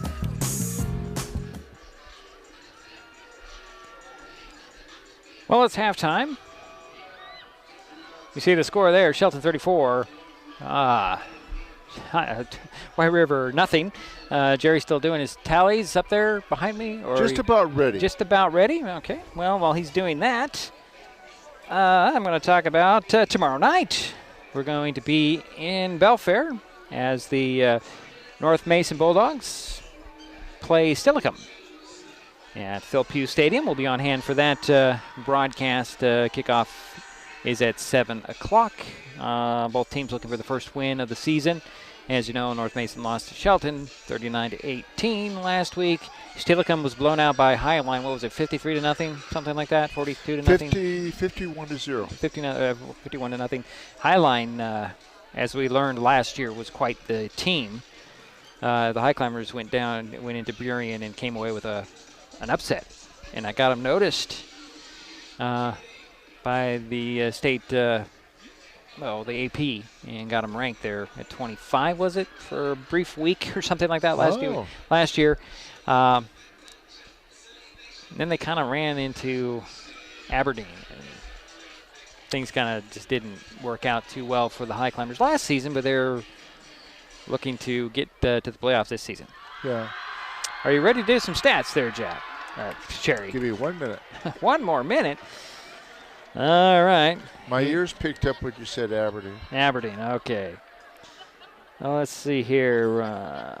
Well, every Thursday, Mason Web TV, powered by HCC, presents Shelton City Council Looking Ahead, a weekly preview of the next Shelton City Council meeting with the city manager, Jeff Knighton. Each week, Manager Knighton briefs me, Diedrich Allen, on the top items coming before the City Council during their next meeting. That's Shelton City Council Looking Ahead, every Thursday on MasonWebTV.com. And that'll be a short turnaround because we usually, the first one we did last week was on a Wednesday and it posted on Thursday. This week we did Wednesday and it posted today. Next week in future will be done Thursday morning, so I'll have a quick turnaround to get that done to make it for a Thursday story. Jerry, is your minute over now? It is. And I just want to say we have a beautiful sunset and we're here at White River Stadium. Okay. Now that we've established that again from Jerry. White River. Okay. Okay, I'm going to let you do your stats, and I'm going to get the thing out of my backpack. Okay, that sounds good. White River, the Hornets, had 4 first downs. Jacob Reniger was 4 for 8 in the passing game for 37 yards total in the air. On the ground, White River had 10 carries for 31 yards. So if you add up the 37 yards in the air and the 31 yards on the ground, we have a total of 68 yards for the Hornets. The interesting thing is White River had 5 fumbles and 1 interception, 6 turnovers, and you just don't do that, especially against a fairly good team like Shelton. The penalties, there were very few. White River had 4 penalties for a total of 40 yards. Sorry, folks, the tripod's being a little stubborn right now. Reniker Jacob was the leading ball carrier for the Hornets. He had 4 carries for 23 yards. And now the statistics for the Highclimbers, and they were quite good. Shelton had 10 first downs. Mason Goose completed 5 of 7, and Gilman completed 1 for 1. I knew that this was going to happen. When you have 2 good quarterbacks in the backfield at the same time, you know there's going to be a lot of imagination. And Gilman threw a beautiful pass. He did. So, total of the 2 quarterbacks together were 6 for 8. 6 passes caught for 119 yards. The leading receiver was Gabe Menifee. He caught 2 passes for 38 yards. Whitley Cordova caught a nice pass for 32 yards. Bishop Manning caught 2 passes for 42 yards. And Perez caught a touchdown pass for 7 yards. Now, on the ground, Connor Gilman had 7 carries for 46 yards. Jaden Fuller had 8 carries for 51 yards. Bradley Ellerton had 7 carries for 11 yards. A total of 28 carries for 108 yards. If you add the 108 yards on the ground and the 119 yards in the air, Shelton had a total of 227 yards compared to 68 for White River. Shelton, I'm looking here to see if they had any turnovers. No, they did not. Now, let me give you kind of a quick summary of the scoring. By the way, Shelton cut down on their penalties a little bit so far. Their kicking game has been much better this game. They've had 5 penalties for a total of 40 yards, much better than last week. Okay, here's the scoring. Field goal, no good, just a little bit to the left. 7-yard pass play to Roy Perez. A 16-yard touchdown pass to Manning. A 29-yard pass play to number 3, Gabe Menifee. A 35-yard return on an interception by Ellerton for 34 yards, and Ellerton had a 1-yard touchdown run. And the other thing, the good news, is the kicker, number 6, Brendan Kaiser, made 4 of his 5 point after attempts. Right. So that's your, and also kickoff returns.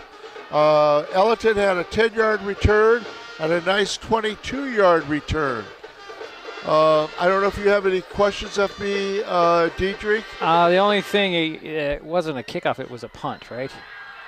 Punt return.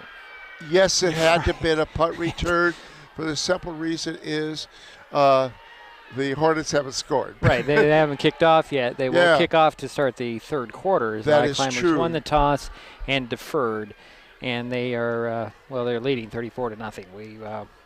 I have nothing else. Jerry, good job on the stats, by the way. Yeah, and I want to just say, Diedrich is going to buy me dinner tonight if I don't say, if I say White River every time.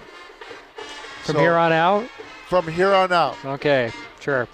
I can do it. Okay, sounds good. But we've got another half to go.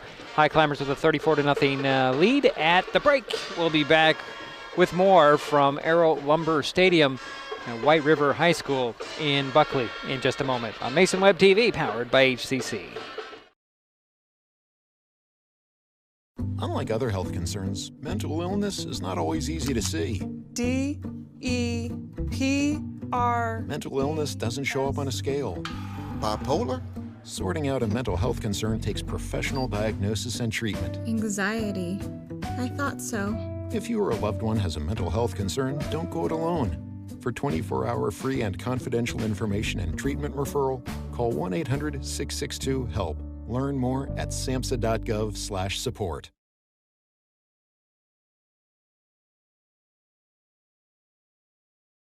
This changes everything. Next TV is here.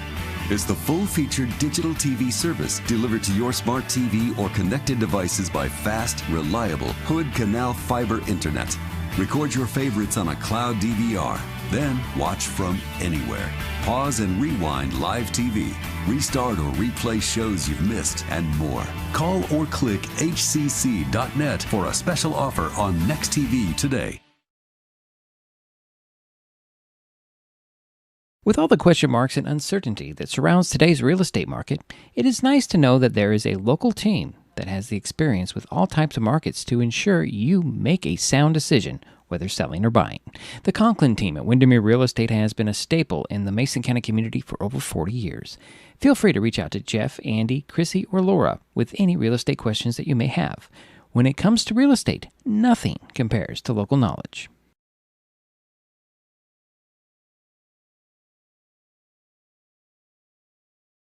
We all depend on them for medical emergencies, to keep our highways safe, and to get back on the road.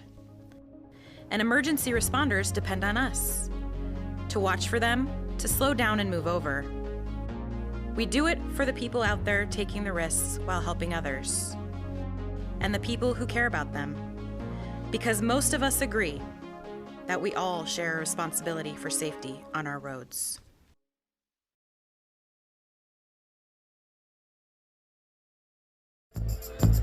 This broadcast is copyright protected by Digiproof on behalf of Diedrich Allen and Mason Web TV, powered by HCC, and is intended for the private use of our audience. Any rebroadcast or other use of its contents, pictures, descriptions, and accounts without the consent of Mason Web TV, powered by HCC, MasonWebTV.com, and Hood Canal Communications is prohibited. And we are back here. Still waiting for the start of the third quarter. 34-0, all Shelton so far tonight. Jerry, you up there? Yes, I am. Okay. Again, we're going to explain that I'm outside the press box. Jerry's in the press box because there's a nice table, and I can't see him at all. It's probably good. Unless I stand up and turn around.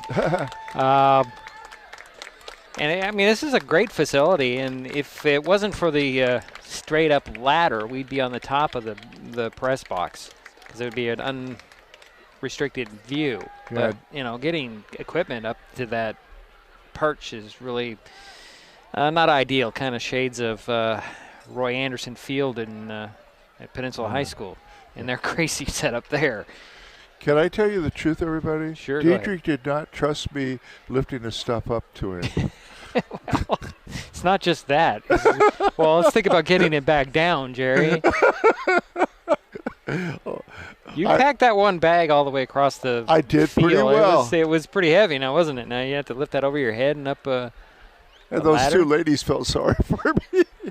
Yeah, Jerry got a ride in a golf cart from the entrance of the stadium to the stands here, and I walked. Yeah.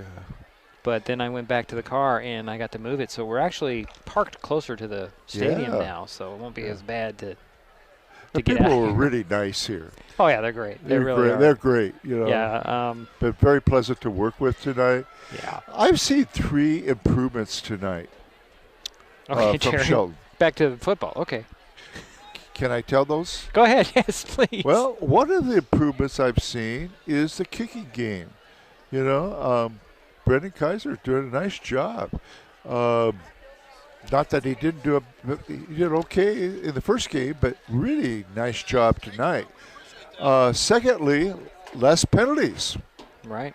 And I think that's made the game go a little quicker tonight. Aside from all the scoring. Yeah, yeah, that's true. And the third thing, Shelton's had a nice balanced attack. That's very true. It's not predictable. Not at all. I mean, you not don't at know. all. I mean, early on they were doing some receiver runs out of the formation rather than somebody running back out of the backfield, and then they went back to that, and they're doing little tosses, and the halfback pass was. I mean, we knew we would see it sometime in the season. I didn't expect it tonight. Yeah. It's been a mixed bag of plays. When we saw that jamboree, we knew that there was going to be a lot of creativity by Mark Smith, who's doing a great job tonight on his play calling.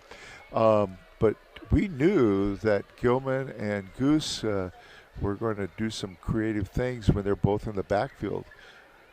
Both got great arms. But the thing is, Shelton has 3 really good running backs. And even Goose can run well, too. Right. He just doesn't give him much opportunity to do so because he's either back there handing the ball off or passing. But when he has to scramble, you can see his ability. And I'm really pleased with the receivers tonight. And we've got a good depth. You could tell tonight Dante Trikoff is not playing tonight. But I'll tell you what, the other receivers have stepped up. Bishop Manning has stepped up. Wheatley Cordova, Perez, and of course Gabe Menifee is probably his top receiver for the season. But they have a lot of depth at those positions. Well, we're about ready to get the third quarter underway. The Highclimbers will get the kickoff to start the third quarter, leading 34-0. Another score would put us in a running clock, right, Jerry? Yes, it would. Right. Yeah, once you're 40 points ahead in the second half, it is a running clock. Only stopping on timeouts and I believe penalties. Yeah. If it's going to take a while to discuss that. But yeah, that's just another touchdown away for the Highclimbers if they can get another score. And if you're White River, you got to think about what you're going to do to adjust and have an answer for these Highclimbers. Because they really haven't. And when we came into this game, we knew that we thought it was going to be a pretty good game because White River played a pretty good team last week. Capital, right. Yeah. And it was an overtime win, but it was actually, you could call that, because Capital went for 2 to win, and it was not good. Right. And that was the difference. And I think it was a pass that was just off in the back of the end zone or something like that. I watched a little bit about it. I mean, yeah, so they were coming into this game with high expectations. I mean, you can knock off a Capital. That's a pretty good feat right there. Yeah. And the other thing tonight, we've already seen an onside kick. Right. Something else we didn't expect to see. Yeah. All right, so we're ready to get some football going here. Put that down, and I guess I got to stand up. As the ball's teed up and kicked off. It's going to be a deep kick that'll be picked up at the 10. I think this is Fuller. No, it's Menifee. Menifee slips a tackle, spins out of another at the 20. Nice move there up the sideline. Stiff arms a guy at the 40, run out of bounds. You know, it looked like Gabe was stopped there, Jerry. That was a nice kickoff. Yeah, I lost 50 yards. I lost it up in the dark sky. I didn't know where it was. I thought it was an onside or something. Great return by Gabe Menifee. Yeah, nice little, made a guy miss, and he spun out of another tackle. Stiff-armed a guy. Wow. And now Highclimbers start off on their own 40. And that was about a 30-yard return by Gabe. Nice, right. Nice return. So Climbers will come out at their own 40. 2 receivers on the near side. Looks like it's Fuller in the backfield to get the handoff straight up the middle. A little stutter step there. And he'll power his way for 5. Well, I'm going to say only 3. I guess his knee went down before because one says 3, one says 4, Jerry. Where are they going to spot it? They're going to spot it at the 44, so that's 4. It's interesting. One referee always is off. And what do? Split the difference? Mm-hmm. And Fuller was your leading ball carrier first half with 51 yards. Two receivers on the far side this time. Turn around, hand it off to Fuller. Fuller got some blockers, cuts it up the middle, and he'll squirt into Hornet territory all the way up to the 47. You know, it was interesting. The Fuller was trying to, angle it towards the right side. No room there, and just cut it up the middle. And nice vision. He's having great vision tonight. Yeah, gain of 9 on that play, and that's good for another first down. 11th first down for the Highclimbers this game. It's like Cordova and Menifee, the receivers on the near side. Out of the pistol goes Goose. Turn around. Nope, he's going to dump it off to Cordova. Cordova with a catch on that wide receiver screen. Maybe a yard, 2 upfield. Well, looks like only 1 on that. I guess you call that a bubble screen in some cases, but yeah. That was the second pass caught by Wheatley Cordova. Total of 33 yards. So 2nd and 9. Again out of the pistol. Turn around, hand it off to Fuller. Fuller trying to be patient to find those holes, and he's caught from behind. Not after he picked up a couple of yards to the 42. So brings up 3rd and, well, that was like 6 to me. That was Fuller? Yeah. Ball at the 43. Again out of the eye. The eye. Hand off to Gilman. Gilman breaks it up the right side, and he's dropped right, maybe a yard short of the first down marker. Yeah, let's see where they mark it. Yeah, 30. Yeah. Looks like they're going to. Well, I think it's going to be a 4th down. I think you're right, yeah. 4th and 1. Is it 4th or 3rd? It's 4th, yeah. Ball is at the 38 of White River. Again out of the pistol. Hand off to Gilman. Gilman with more than he needed on that run to the 30.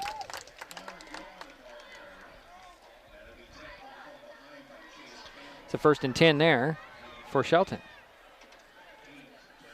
Nice run by Gilman.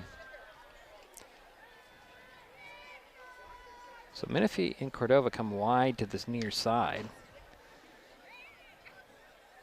Gilman, Goose, and I think that's Boxley in the backfield. Turn around, hand off to Gilman. Gilman coming sideways, nowhere to run, and he's dropped. For no gain, maybe a loss on the play. Depends on where they're spotted. Mm-hmm. It's like they lost 3. Yeah, he lost a couple of yards here. Spotted down the 33-yard line. Brings up 2nd and 13. Mm-hmm. I think you're right. It's 13, not 12.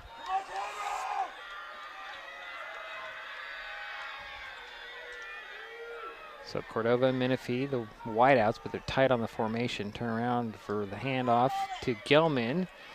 Gilman nowhere to run this time. Mm-hmm.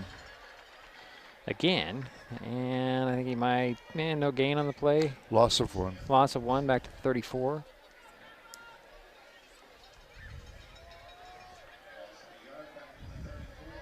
Brings up 3rd and 14.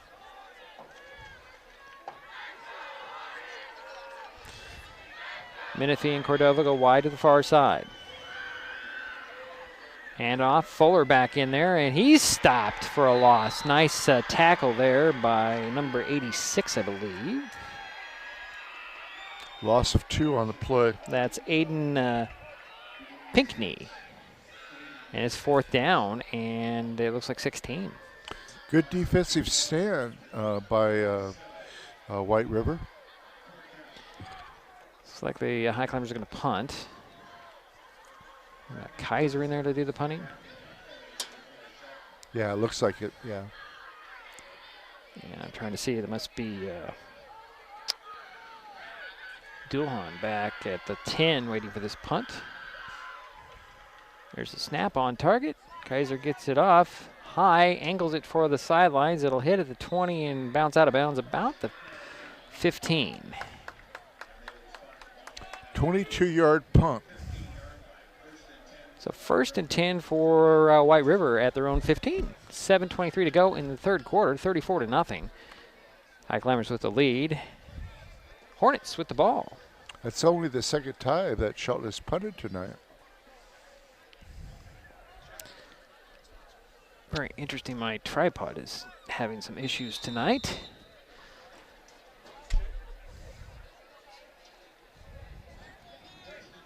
So the Hornets will take over on their own 15-yard line. I think it's still Reneker out there, back to pass. So actually he's going to dump it off. Here's Braun. Braun with a run. Still driving his feet, and he got near the 13-yard line before he's pulled down. Now host the Climbers there to tackle him. Yeah, 13-yard line.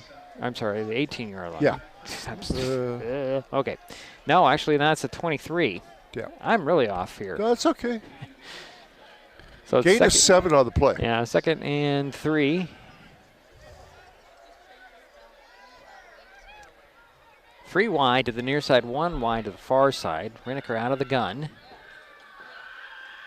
He'll tuck it under and run straight up the middle and get back to the line of scrimmage. Highclimbers there to stop him. Met by Hunter Leff and Daniel Tausa. And it's 3rd and 1. Blaze Andrews off the field, a little of the limp. Gain of 2 on the play. That'll be 3rd and 1. It looks like Andrews might have a little bit of a leg cramp at this point. Yeah. Gotta hydrate, guys. Clock is running, approaching 6:20 to go, third quarter. 3rd and 1 for the Hornets. 3 receivers to the far side. Reneker will go out of the gun. Looks like Braun, or is it Donovan in the backfield? It is actually going to be another quarterback keeper. And I think he might have lost a yard on that. Yeah, he didn't make it, no. Be 4th and 1 coming for White River. Punting situation again, I would think. Yeah, it looks that way. But it's 4th and 1. Behind 34-0. It looks like they might. They might be going for it. Yeah, Reneker's in there out of the gun. He's got 2 receivers on the far side, 1 on the near side, and the back beside him, and he'll tuck it under and run. He's going to bang bodies at the 20. I don't think he got there. You're correct. Well, depends on the spot. Pretty generous spot there. I think he got enough for the first down. He did, Jerry. He just got enough. Yeah. Right at the 26-yard line. That was the 5th first down for White River. So the drive stays alive here for the Hornets. Out of the gun will go Reneker with 2 receivers on each side and a back behind him. Back to pass. Looks over the middle. Now he's going to roll out. Throw downfield. It's defended, knocked away by Ellerton. Okay. And then it falls incomplete. There were 3 Highclimbers there to defend that. And, wow. Ellerton was just batting it away. The other 2 Highclimbers are trying to grab it off the deflection, but it falls incomplete and brings the 2nd down. First pass is half by Reneker. Good coverage by the Highclimbers. Well, the scoreboard puts the ball on the 24. It's actually the 26.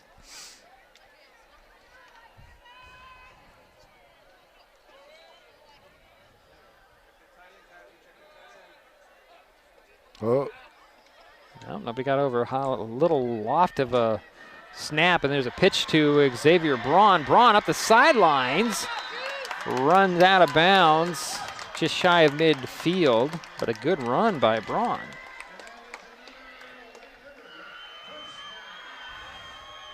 So the Hornets will have the ball on 1st and 10. Where are they going to spot the ball? That's going to be at the 45, Jerry. I thought he got a little bit further upfield, but it's at the 45. That was the longest run of the game for the Hornets. I believe about 18-yard carry. It's like 3 wide to the far side, 1 to the near side. Out of the gun will go Reneker. High snap again, back to pass. Gonna go down deep, and it's caught. That was number 2 on the reception. That's Tice Donovan with a big reception. Heising on the coverage there. Nice tackle after the catch. But it's a 1st and 10 at the Highclimber 15. 7th first down for White River. And let's see, where's this, they spotting the ball? 15. So from the 45 to the 15. It's about a 35-yard pass. Wow. Out of the gun will go Reneker again. He'll pull it down. Looking for some running room, going sideways. Highclimbers pursue and stop him about a yard gain. I can't quite see. I think that was Leth in there on the tackle. Actually, it was Olashay on the tackle there. And give him, what, a yard? 2 to the 13.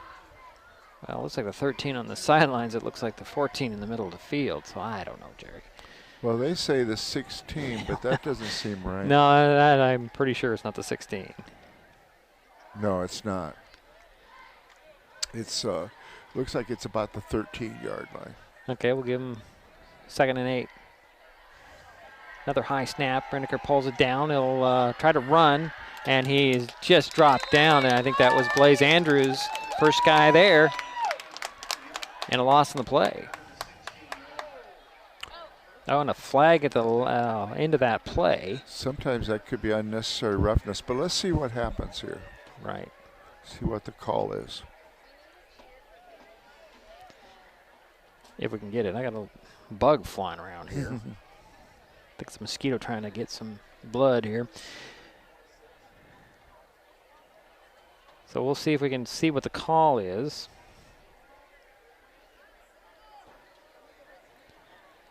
Ball right now is sitting at the 16-yard line. And umpire, it's going to be, it's going to be unnecessary roughness on the Highclimbers. Yeah.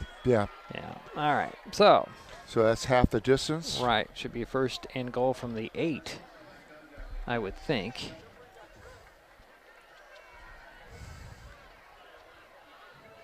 Now this is the deepest the Hornets have gone. It is, yes. Clock is stopped with 4 minutes to go in 3rd quarter. Hornets are knocking on the door here. Trying to get on the board. It's taking a long time here.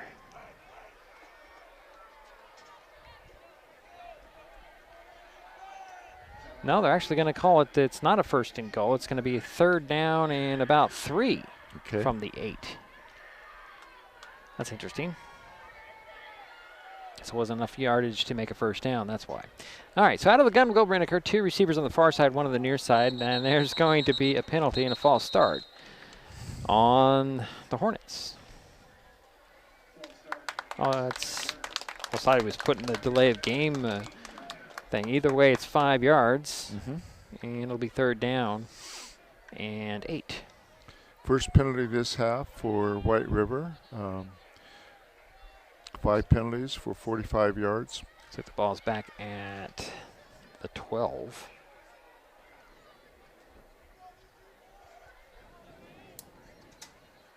And Reneker will send 2 receivers to the near side and 2 to the far. They'll go out of the gun. Snap on target. Little pressure. And he'll get away from the pressure on the run to the 10. Lost the ball and run out of bounds. Oh, but was it Heising with the tackle, and the ball rolled out of bounds after Reneker lost it. We got a Highclimber down. I'm thinking that's Dayton Morris down on the field. I think he's having a leg cramp here as well. Yeah, you could tell it's a cramp. Yeah. Yeah. Well, it's one thing that Coach Smith told me in the pregame interview is that didn't see that very much last week for the Highclimbers. He did see that on the Bulldogs, however. Yes, we did, especially on Simons. Yeah, and they're attending to, I believe it's Morris. Can't quite see the number. And is that just from not drinking it, dehydrated? What's the... Part of it, yeah, usually is. Lack of potassium. Mm-hmm. Yeah, they're stretching him out, so that's what it is. Yeah. Well, that's good. It's not a serious injury at Yeah. any point. So they'll spot the ball. Looks like at the 9-yard line. It'll be 4th down from there. It's like 4th and 3, 4th and 4. 4th and 3. Okay. Well, let's see. Yeah. It's hard the to 3. Yeah, I think it looks like it's a 3. Okay. Yeah, it is hard to see. Especially from this angle, and then there's a pole in the way, and yeah, because it looks like it's either the 4 or the 3-yard line there. And they're off enough from the actual field, so we can't really tell. Yeah, there is. Wow. Is that a? Oh, that's actually. Is it a 5 or a 6 on that jersey? Can't tell. Well, he's up and off the field.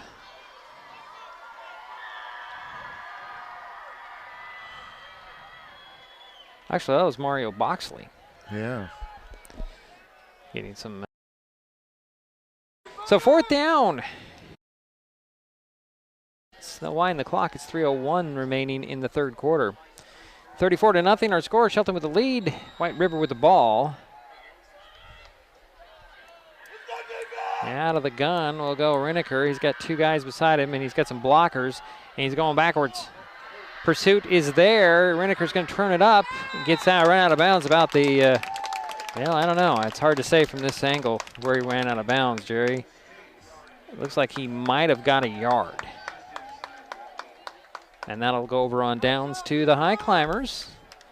Didn't get enough for the first down. Looks like they're going to spot it at the 8. So the Highclimbers will be deep in their own territory. But they're leading 34-0. 2:40 to go in the 3rd quarter. Thinking we're having some different people out there, Jerry. I'm going to have to refer to my sheet now. Because number 17 is the quarterback, Jerry. And Menifee is out right now. He's not. Wyatt DePoe is going to be the quarterback. So some younger guys getting some time on the field. And handoff. And I didn't see who the runner was, Jerry. I'll give you the number here in a minute. That's going to be Skylar Smith. Okay. 36. And that's his 2nd carry of the game. So, going to the bench here late in the 3rd quarter. He gained 2 on that play, Diedrich. 2nd and 8 from the 10 are the Highclimbers. DePoe in the pistol. Turn around, hand it off. Here's Smith again. A little stutter step, gets to the outside. And is run out of bounds about the 15. It's going to be 3rd down and short. We'll give it the 16, Jerry. So that was a gain of 6 on the play. So 3rd down for the Highclimbers. Yeah, 3rd and 2. White Poe. Out of the pistol. Hand it off again to Smith. Smith.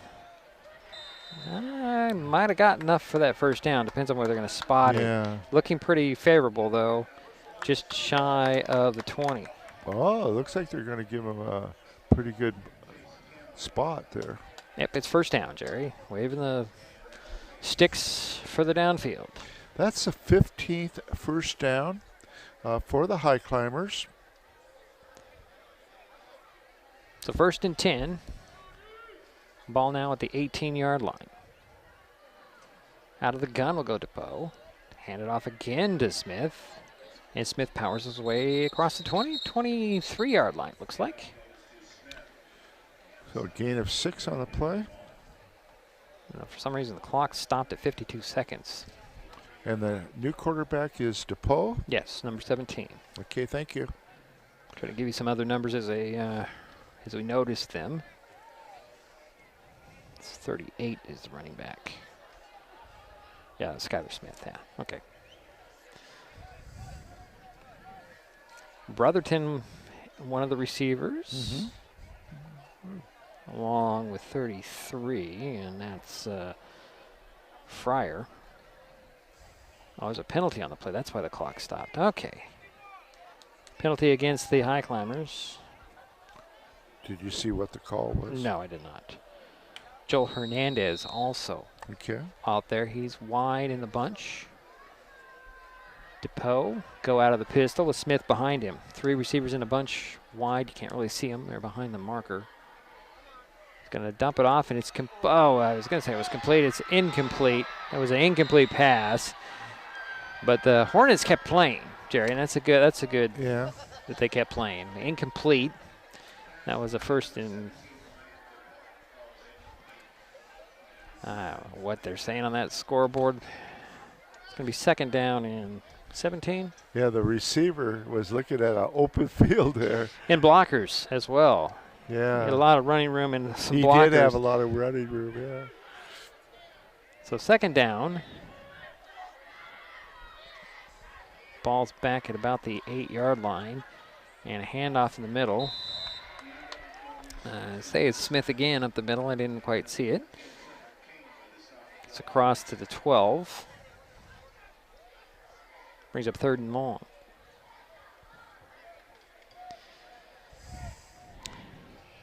And that'll pretty much do it for the quarter, Jerry, as the clock is ticking down. So we'll switch some ends, head to the last 12 minutes of this ball game. Shelton in control, and we'll be right back.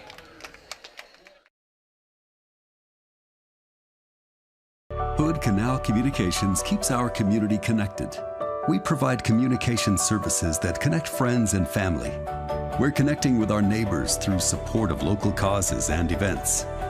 Connecting our students and schools to a world of learning resources. And connecting you to the latest technology with local customer service.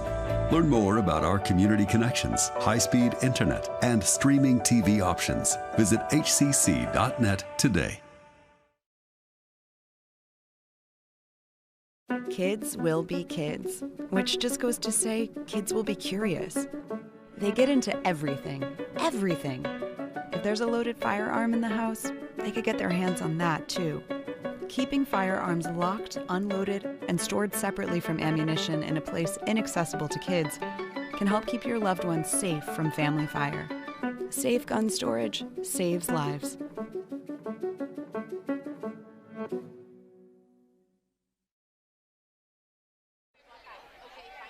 Well, the fourth quarter we go, Jerry. Yeah, Skylar Smith has had an opportunity to run the ball 5 times in the third quarter and picked up 21 yards. So getting to carry the ball a lot. So the Highclimbers have a 3rd and 18 from the 12-yard line. From their own 12-yard line. DePoe will go out of the gun. Hand it off. And looks like Smith up the middle for a couple of yards. I think it was Smith. Was it not Smith? Either way, it's 4th down in a punting situation for the Highclimbers. It's neat to get to see everybody get to play tonight. You know, they work hard in practice, and they all, you know, get the opportunity to play. That's very rewarding for hard work. Clock is running. It's like Kaiser's in there to boot it away for the Highclimbers. Can't see who's back waiting about the 48 for the Hornets.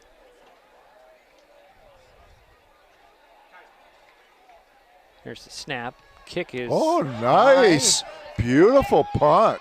Ball is picked up at the 40, excuse me.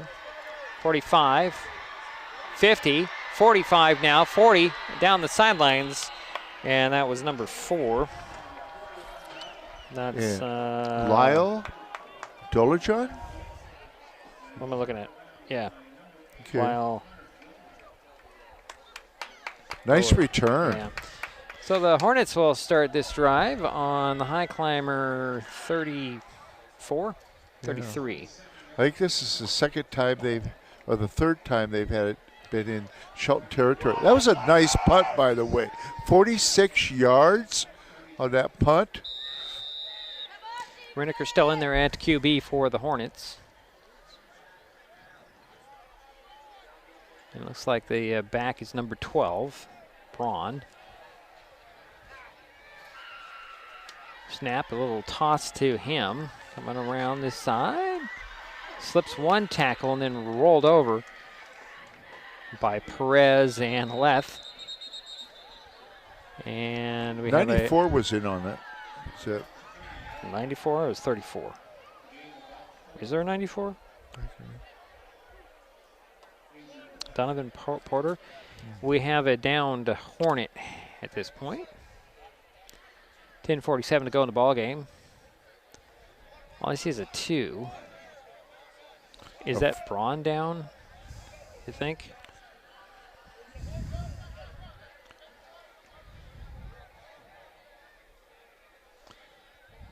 Well, as they tend to do the injured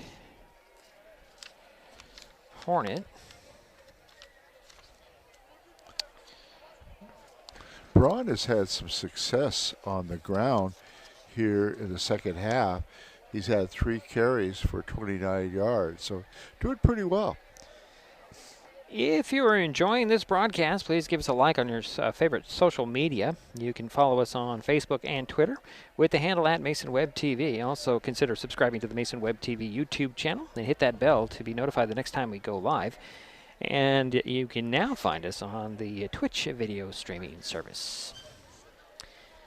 So 10:47 to go in the ball game, 34-0. The Highclimbers on top here on the road, and this seems a little bit more serious than cramp. Yeah, they're holding the neck. Yeah, I don't see the emergency crew coming out. There is an ambulance here at the north end of the field. That's to our right. And I take it that's a requirement now? Yes, there needs to be some medical people on hand. And this is more of a precaution. So as they tend to the downed Hornet, we think is Xavier Braun. We'll take a timeout. We'll be back. This is Mason Web TV, powered by HCC. Mason Web TV, powered by HCC, is the only source for live high school sports broadcasts in Mason County. Join us every week this school year for another exciting game. If you want to be part of future broadcasts, contact Mason Web TV right now and become a community broadcast partner. A simple phone call, text, or email can put you in the next broadcast on Mason Web TV, powered by HCC. This changes everything. Next TV is here. It's the full-featured digital TV service delivered to your smart TV or connected devices by fast, reliable Hood Canal fiber internet. Record your favorites on a cloud DVR, then watch from anywhere. Pause and rewind live TV, restart or replay shows you've missed, and more. Call or click hcc.net for a special offer on Next TV today. Mason County is a very special place. When you're looking for sound real estate advice, pick the team that has called Mason County home for 5 generations. The Conklin team at Windermere Real Estate is always thrilled to help you buy or sell real estate in our area. Whether it is Hood Canal, Harstein Island, Matlock, Tahuya, South Puget Sound, or Shelton, the Conklin team at Windermere Real Estate has the experience you can trust. Remember, when it comes to real estate, nothing compares to local knowledge. Did you get a call or message that mentioned Social Security that made you feel threatened or scared? That is not the Social Security Administration. Social Security will not threaten you, press you for personal information, or demand instant payment. Social Security does not accept payments by gift card, prepaid debit card, internet currency, or by mailing cash. Criminals use these forms of payment because they are hard to trace. Don't fall for it. Hang up, ignore them. Report this criminal activity to oig.ssa.gov. Produced at U.S. taxpayer expense.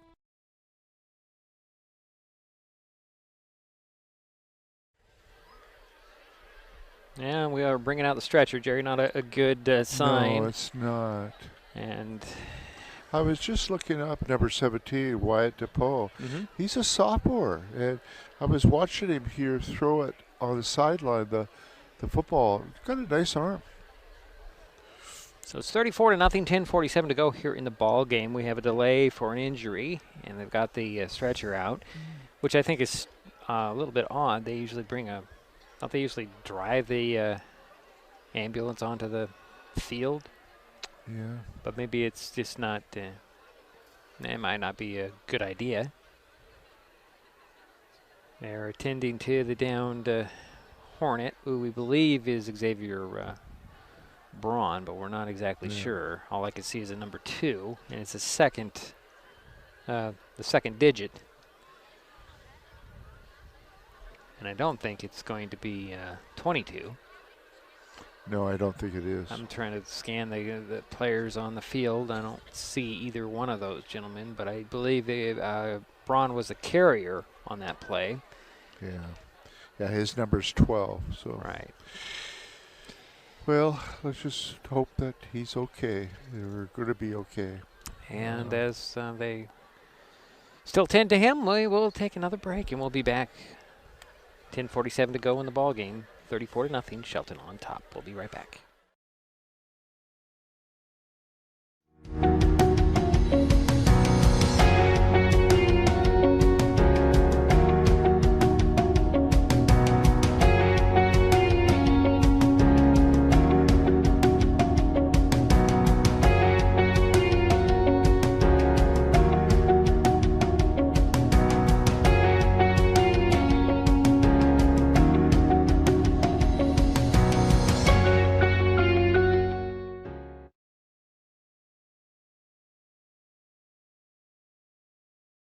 Hey, Bobo, do trees tell each other stories?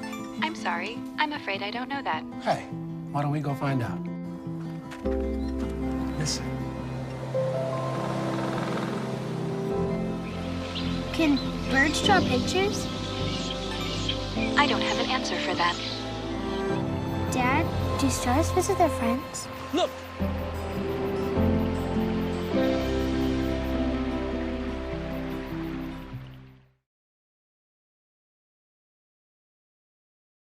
This changes everything. Next TV is here. It's the full-featured digital TV service delivered to your smart TV or connected devices by fast, reliable Hood Canal fiber internet. Record your favorites on a cloud DVR, then watch from anywhere. Pause and rewind live TV, restart or replay shows you've missed, and more. Call or click hcc.net for a special offer on Next TV today. Mason Health wants you to stay healthy. Are you turning 65? Mason Health can help you maximize all that Medicare has to offer. Did you know Medicare covers preventive services under the Medicare Wellness Program? Medicare coverage includes screenings for depression, diabetes, obesity, and alcohol misuse. You can also get mammograms, pap smears, pelvic exams, and more. Talk to your healthcare provider, or you can find more information on masongeneral.com.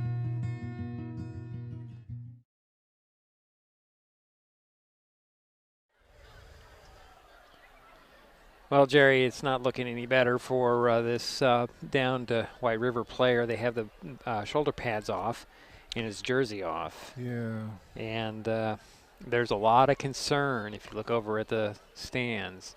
Student body is right there up at the rail. Very quiet. Very quiet. And the team, both teams, except for the offense for the Highclimbers, have taken a knee as they attend to this downed player.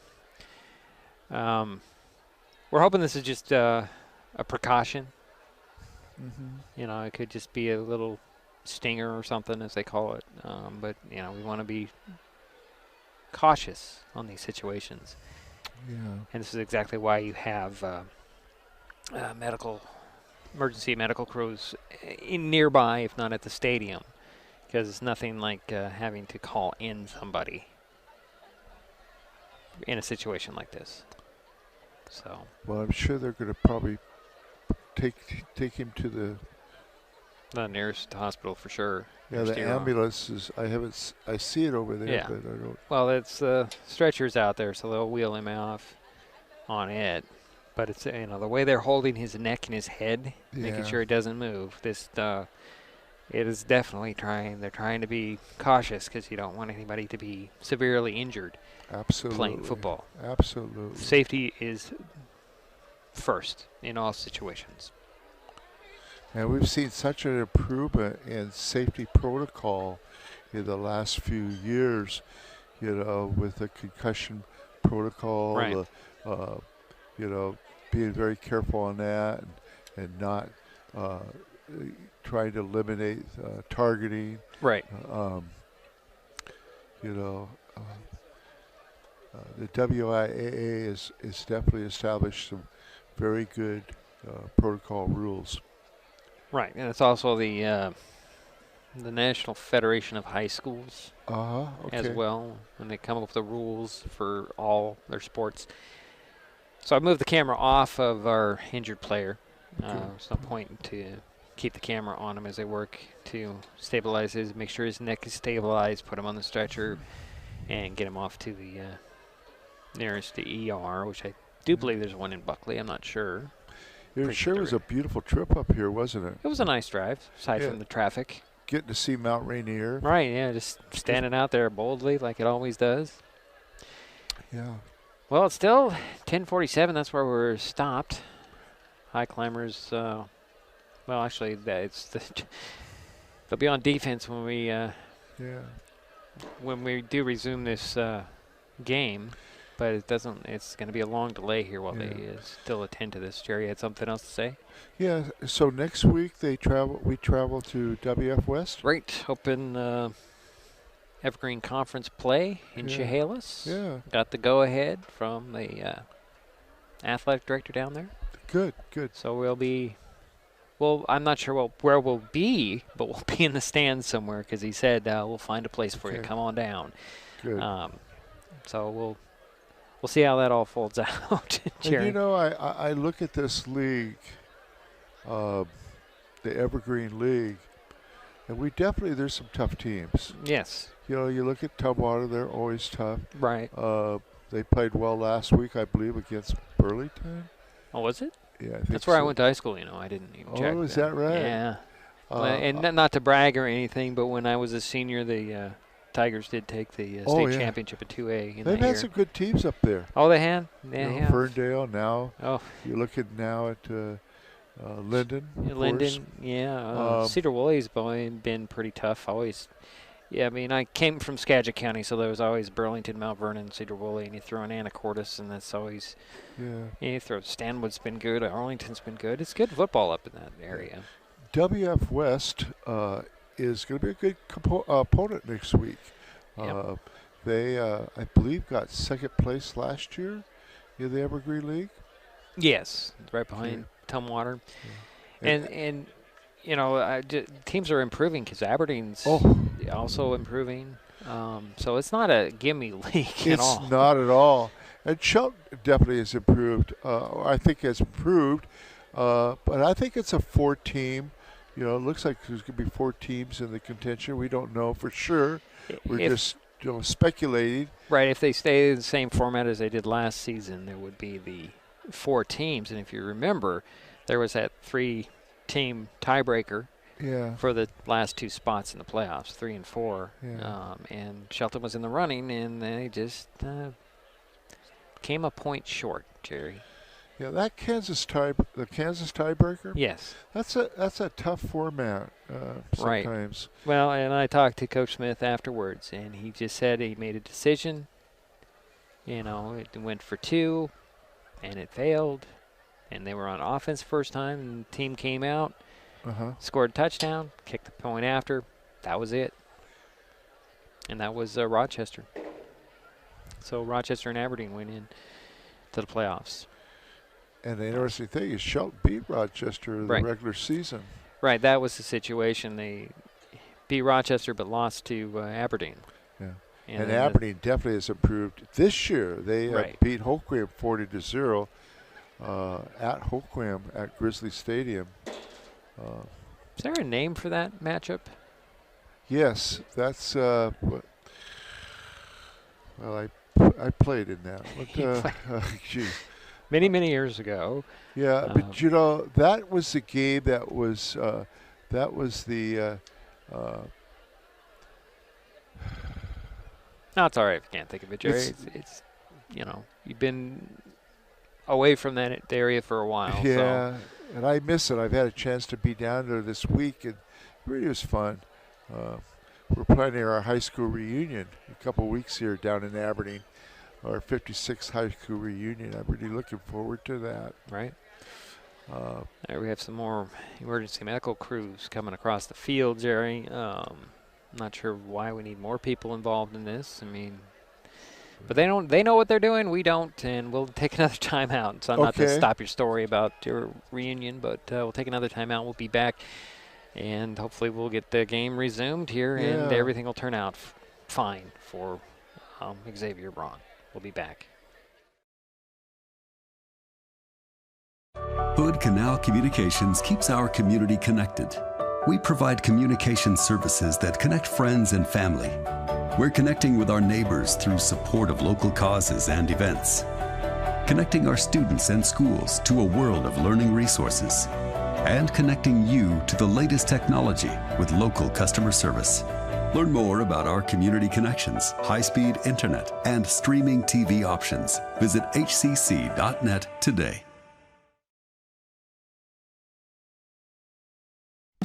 Hi folks, Diedrich Allen with Mason Web TV powered by HCC. High school football season is upon us, and Mason Web TV powered by HCC has a dozen games on its broadcast schedule. 10 featuring the Shelton Highclimbers and at least 3 with the North Mason Bulldogs. Business owners, you can show your support for student athletes by becoming a broadcast sponsor. We have 3 levels of sponsorship that will put your business in front of our viewers. So email, call, or text right now and you can be in the next broadcast on Mason Web TV powered by HCC.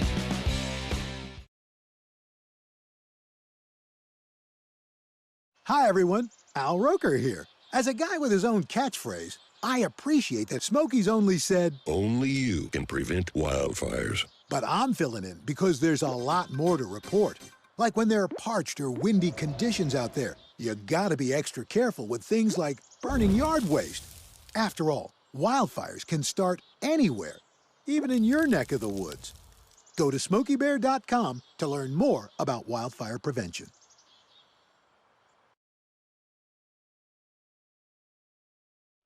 Mason Web TV powered by HCC is the only source for live high school sports broadcasts in Mason County.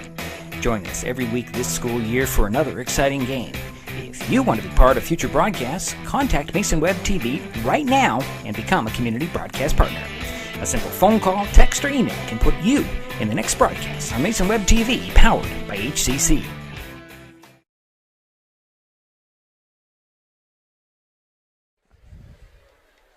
Well, we're back here at Arrow Lumber Stadium, White River High School, Buckley. 34 to nothing is our score. Shelton on top. Delayed is a serious injury on the field. Yeah. Looks like they're about ready to get him onto the stretcher and head him to the nearest hospital. I'd like to mention a couple positive things. I'm real proud of the Shelton School District looking at all the new facilities. Mm-hmm. They got one of the nicest weight rooms in the state. Right. I mean, it's a beautiful, beautiful facility. Rivals beautiful mini college programs. Yeah.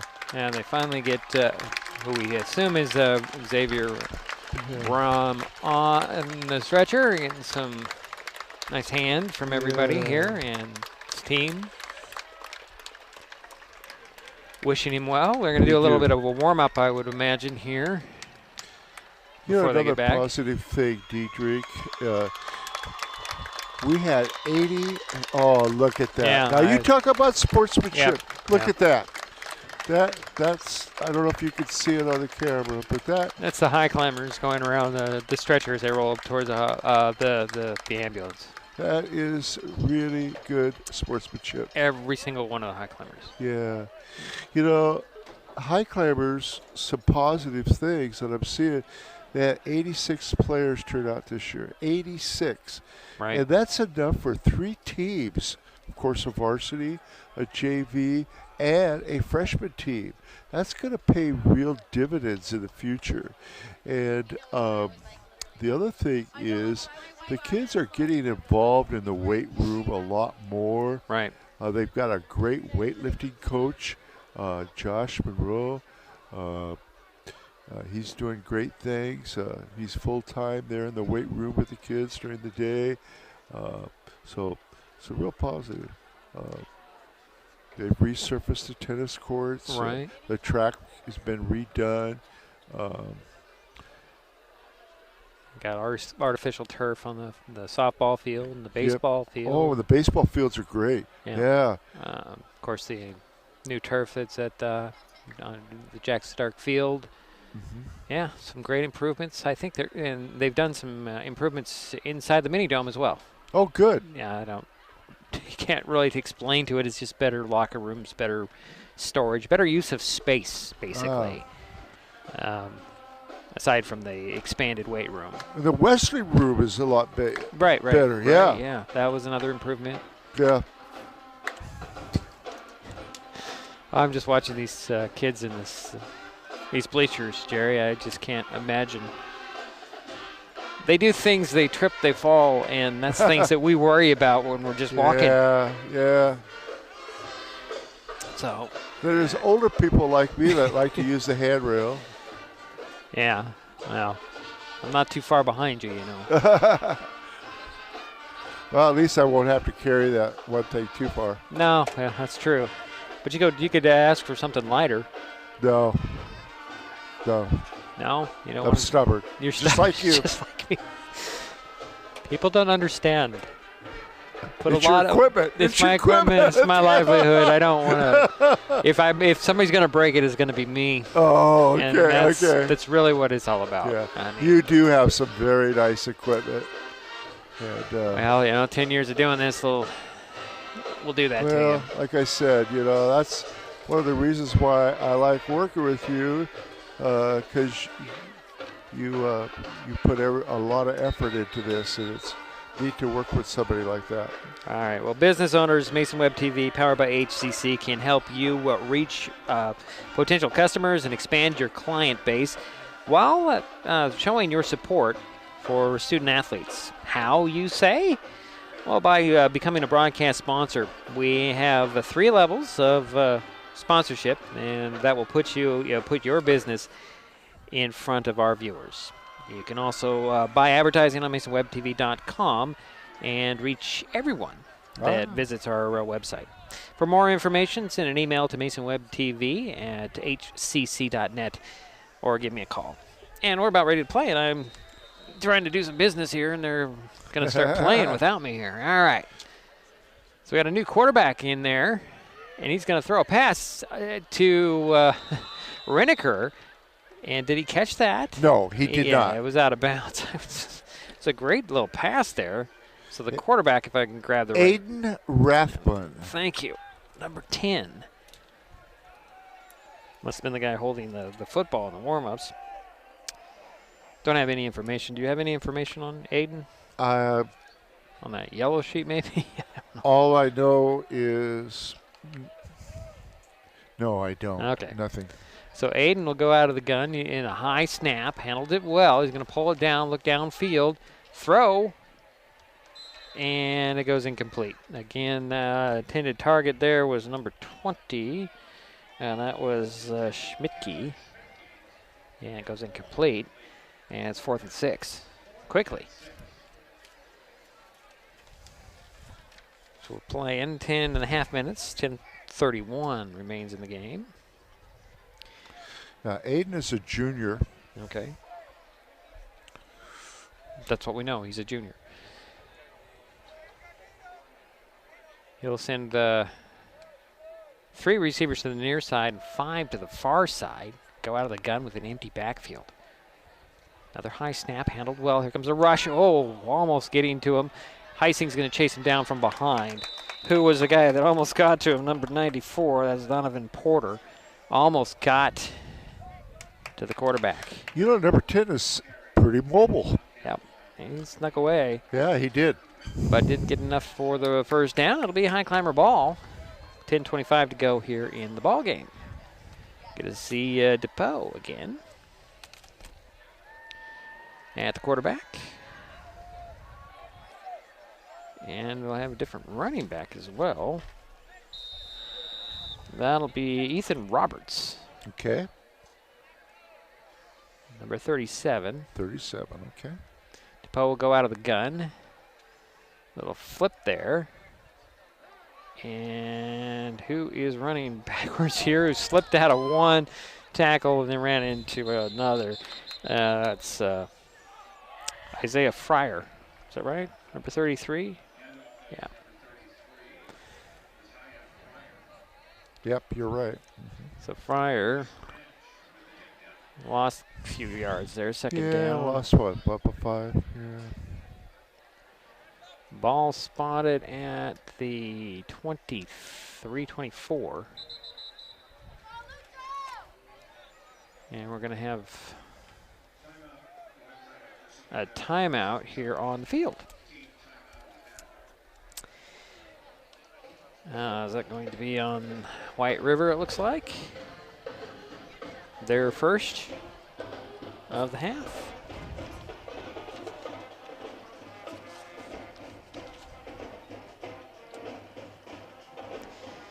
So Mason Web TV, powered by HCC, is experiencing some growing pains with too many things to cover and not enough people. So we are looking for help. If you have an interest in broadcasting, announcing, video streaming, video editing, sports, news, politics, reporting, or marketing, we would like to hear from you. Send an email to masonwebtv at gmail.com. You can also call or text 360-229-2234. No experience necessary, just reach out. We'd love to talk to you. So 9:49 to go in the ball game. Highclimbers have a 2nd and 14 from the 23, their own 23. A little pitch. And this is number 37 on the run. And that's Roberts, Ethan Roberts. Got up to the 32. He's up 3rd down.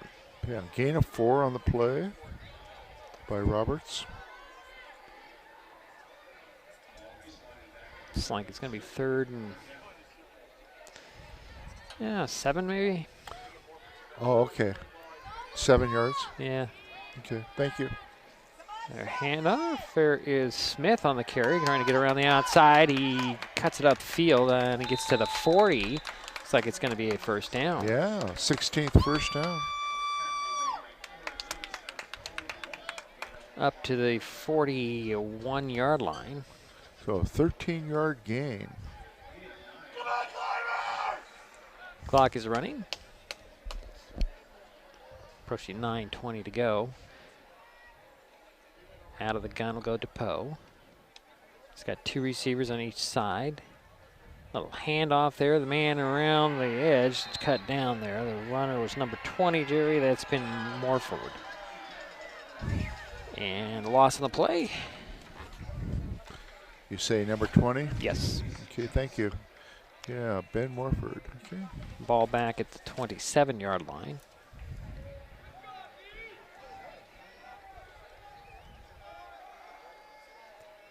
Out of the pistol again goes DePoe. Smith behind him. Same formation as last time. 2 receivers each side standing up just about a yard or 2 off the offensive line. We have a flag off line. I think we're going to have a delay of game here.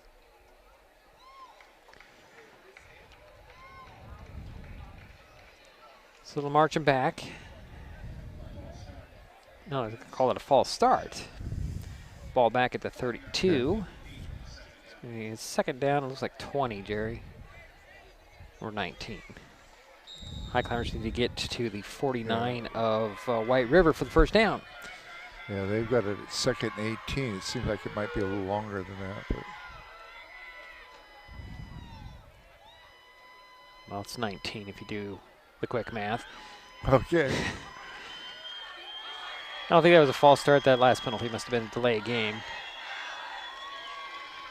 The umpire crew is not raising the hand at the 5-second mark.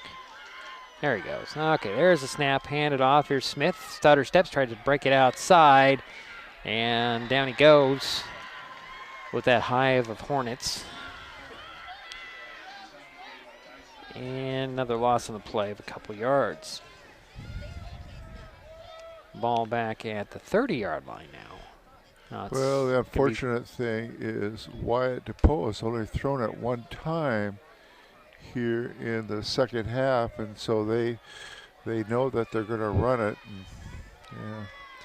Well, it's 3rd down and 21. So you can see they're pretty well stacked up for that run. Right. Well, they're just running down the clock here. Yeah. They're waiting for there's the 5 seconds. DePoe out of the gun. He'll toss it this time. And this will be Roberts on the run. Ethan Roberts gets forward progress, but it brings a 4th down at the 35.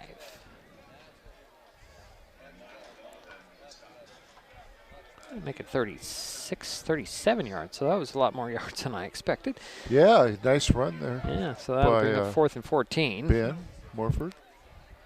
That was Roberts. 37 on that run. Okay, thank you for correcting me. And it looks like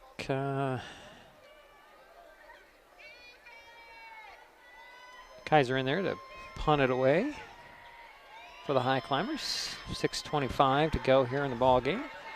Here they come. Good pressure. And he got off a nice punt.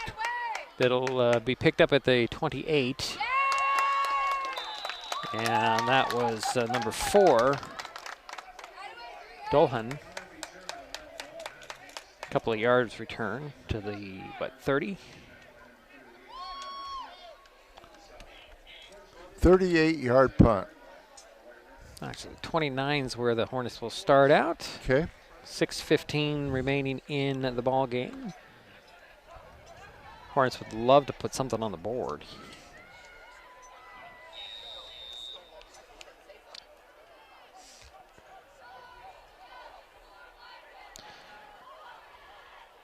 Rathburn go out of the gun. He'll send 3 receivers to the far side.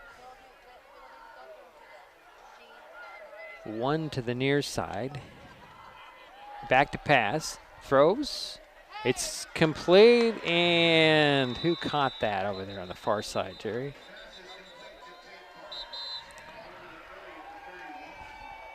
Tate Bowen with that catch there. Okay. Just short of the, a few yards short. Looks like it's going to be at the 35. Did we have a penalty and flag on that as well? There's a referee huddle there.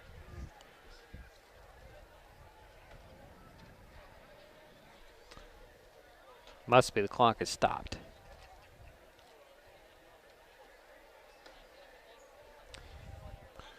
How many yards did he gain on that one? Well, it's coming back, Jerry. Oh. I think they marked him down at the 37, so that would be an 8-yard pickup. Yeah, it would have been. That's correct. It would have been 8 yards, and that's been nullified by the penalty. Must have been a hold. We're back to the 20 and the 15. Wow. Maybe it wasn't. It's still a completed pass, right? And well, then how does that? No, I think that whatever the penalty was, it negates it. Okay, okay, thank you. The ball back at the 14 or 15-yard line. Okay. I don't even know what the penalty is. That was a big penalty. Unsportsmanlike or unnecessary roughness. There's the snap of it and a little screen and a good play there defensively by Joel Hernandez. And so that's a loss of 3. Yeah, it's a first completed pass by number 10, Aiden Rathman. 5:25 to go in the ball game. Clock is rolling. Almost been better if he had let it drop at this point. Again out of the gun. 3 receivers to the far side, and the Rathbone will pull it down and run. And he's got nowhere to go. Brotherton with the tackle there. Brings up 3rd down at the 12, 13-yard line. It's 3rd down in, I don't know, close to 20 yards, Jerry.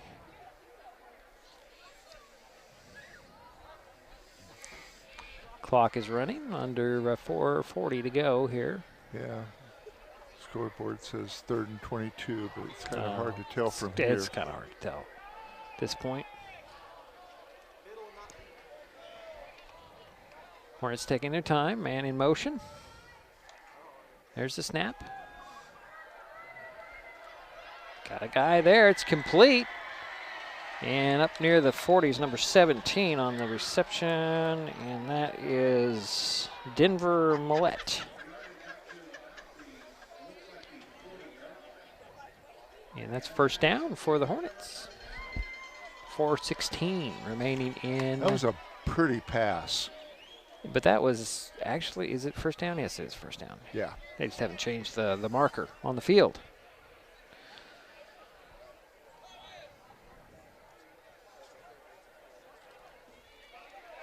So the clock winds at 4 minutes to go. And out of the gun.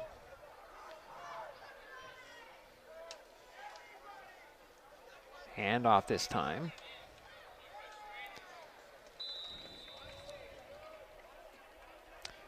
You can see the runner was 27. Mm-hmm. Yes. Yeah, Weston Harper on the carry. Gain of 5 on that play.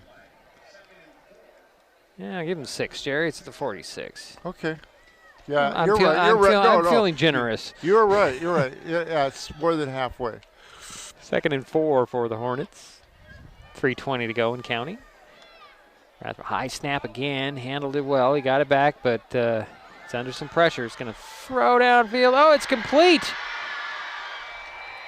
Again, that was number 17. Denver Millette with the reception all the way up into Highclimber territory. And where they're going to spot him out at the 20, 30-yard line. But I think we have a flag somewhere along the line. What? Oh, roughing the passer on the Highclimbers. So you'll tack on 15 to that. Yeah. So I want to say that's a 26-yard pass play and adding the 15 yards onto that. The play ended at 22, I think, Jerry. Yeah. That was a pretty big pass play. And that puts the ball up at the 11-yard line. You know, he's got a pretty darn good arm. Right, he does. He does. Really good arm. And I could see where the starting quarterback played in last year. So 1st and 10 for the Hornets at the Highclimber 11-yard line. 2:45 to go in the ball game. Clock is running. Hornets would love to put some points on the board here. Yeah, 10th first down for the Hornets. Out of the gun. Rathburn will dump it off. Incomplete, however. Stops the clock at 2:33.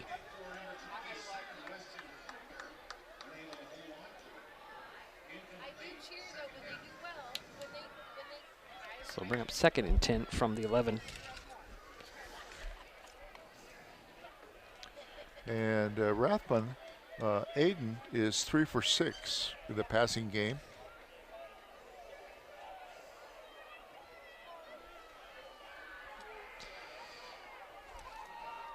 He'll go out of the gun again. He's got tight formation. Mullet goes in motion. Back to pass. Rathburn looks to the end zone. Scrambles out, throws to the end zone. Got a guy there, and it's a touchdown. And I think that was that 10 with the catch? I think it was number 10 with the catch, Jerry. That's, all right. No, it's not number 10. That couldn't have been. He threw the pass. Taylor Roach, number 15. I'm going to give it to him. So the Hornets are on the board. 2:27 remaining in the ball game. And it's 34-6 now. And the Hornets are on to kick the point after.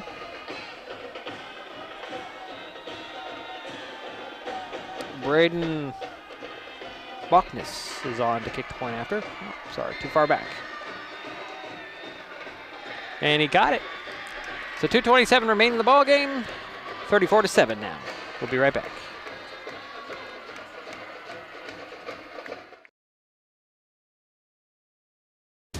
At the U.S. Center for Safe Sport, we see champions everywhere we look.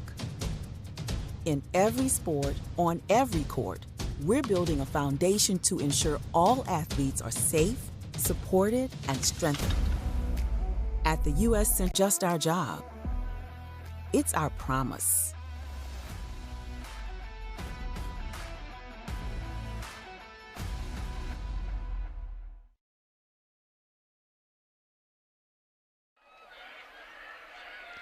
Well, no shutout for the Highclimbers tonight, Jerry. Well, I think Mark is just wanting to get his second, third groups in there, get them some valuable playing time. Right. I think that's great on his part, sportsmanship. Run the clock. Yeah, the future, also running the clock and keeping his starters injury-free. Yeah. And I was, like I said, I've said this a couple times, Aiden Rathburn shows a lot of promise. And I would think number 22, their quarterback, their starting quarterback, may move back to tight end. Yeah. I mean, he's a good athlete. Highclimbers are expecting an onside kick attempt here, and well, it's a little squibbler that'll be picked up at the 20. I think this is Fuller on the return. Oh, look out! Fuller with a big burst up the middle there. I should say up the numbers to the 45. Yeah, 25-yard return. Nice. Drop nice him. They're going to mark him down to the 44. Okay. Okay, whatever. What's a yard? It's okay. What's a yard between friends? I don't know. Yeah, nice return. So 2:21 remains in the game. And who's coming out now? Yeah, still DePoe. And it looks like the guy who's going to be in the backfield with him is Daniel Tausa. That's interesting. Out of the pistol, we'll go DePoe.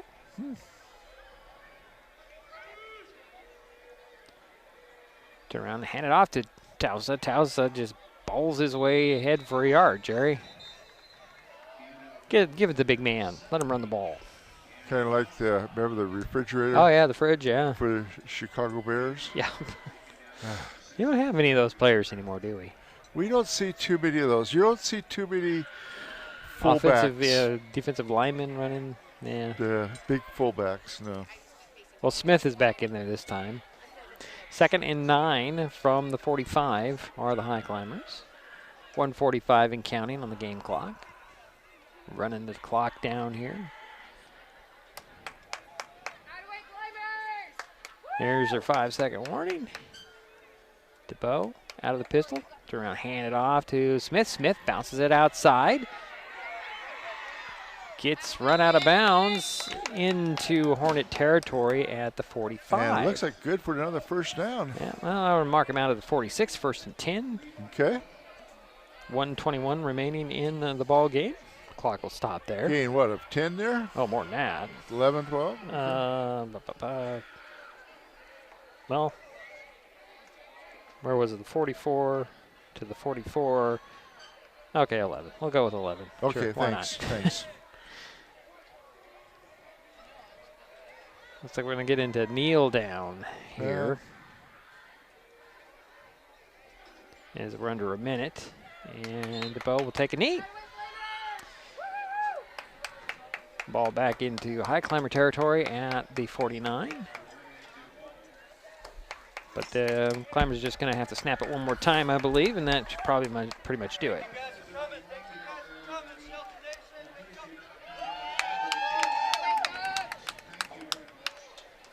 So another knee here with 33 seconds. And that should, you might have to take one more snap though, won't you? No, I guess not. Well, that's the final there, Jerry. 34-7. Okay.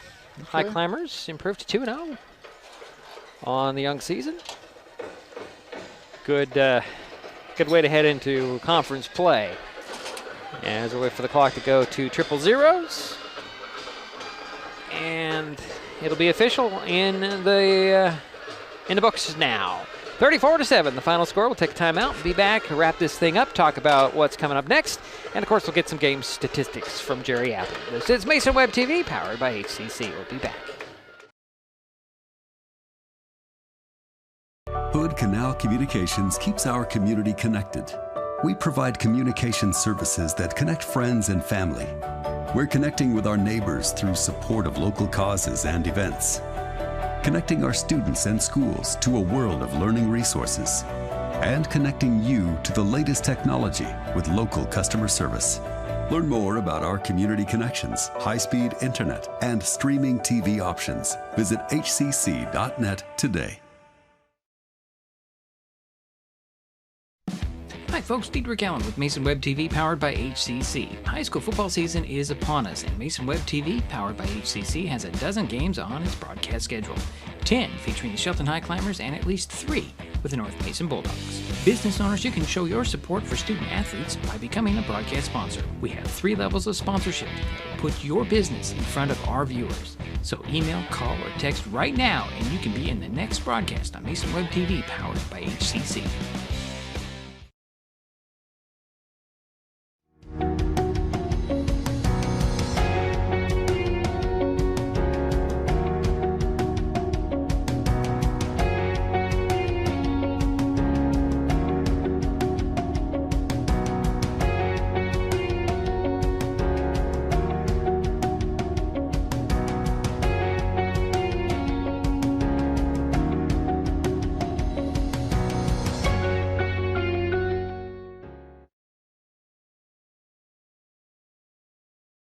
Mason Health wants you to stay healthy.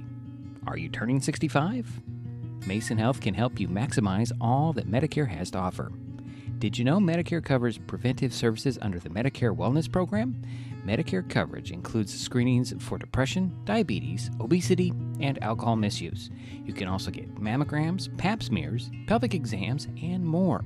Talk to your healthcare provider, or you can find more information on masongeneral.com.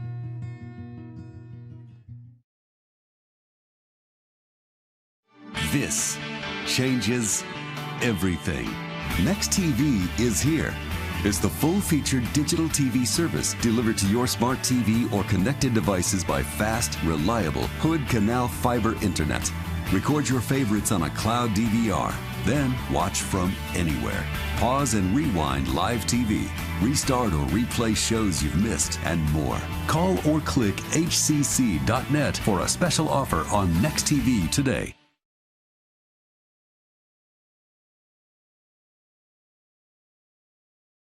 With all the question marks and uncertainty that surrounds today's real estate market, it is nice to know that there is a local team that has the experience with all types of markets to ensure you make a sound decision, whether selling or buying. The Conklin team at Windermere Real Estate has been a staple in the Mason County community for over 40 years. Feel free to reach out to Jeff, Andy, Chrissy, or Laura with any real estate questions that you may have. When it comes to real estate, nothing compares to local knowledge.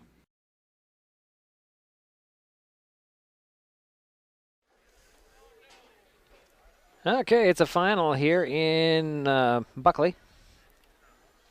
Shelton Highclimbers knock off the White River Hornets, 34-7. Highclimbers got their 34 points off of a ton of turnovers in the first half and just kind of coasted in the second half, although they did give up that touchdown late in the ball game. Jerry, are you still calculating?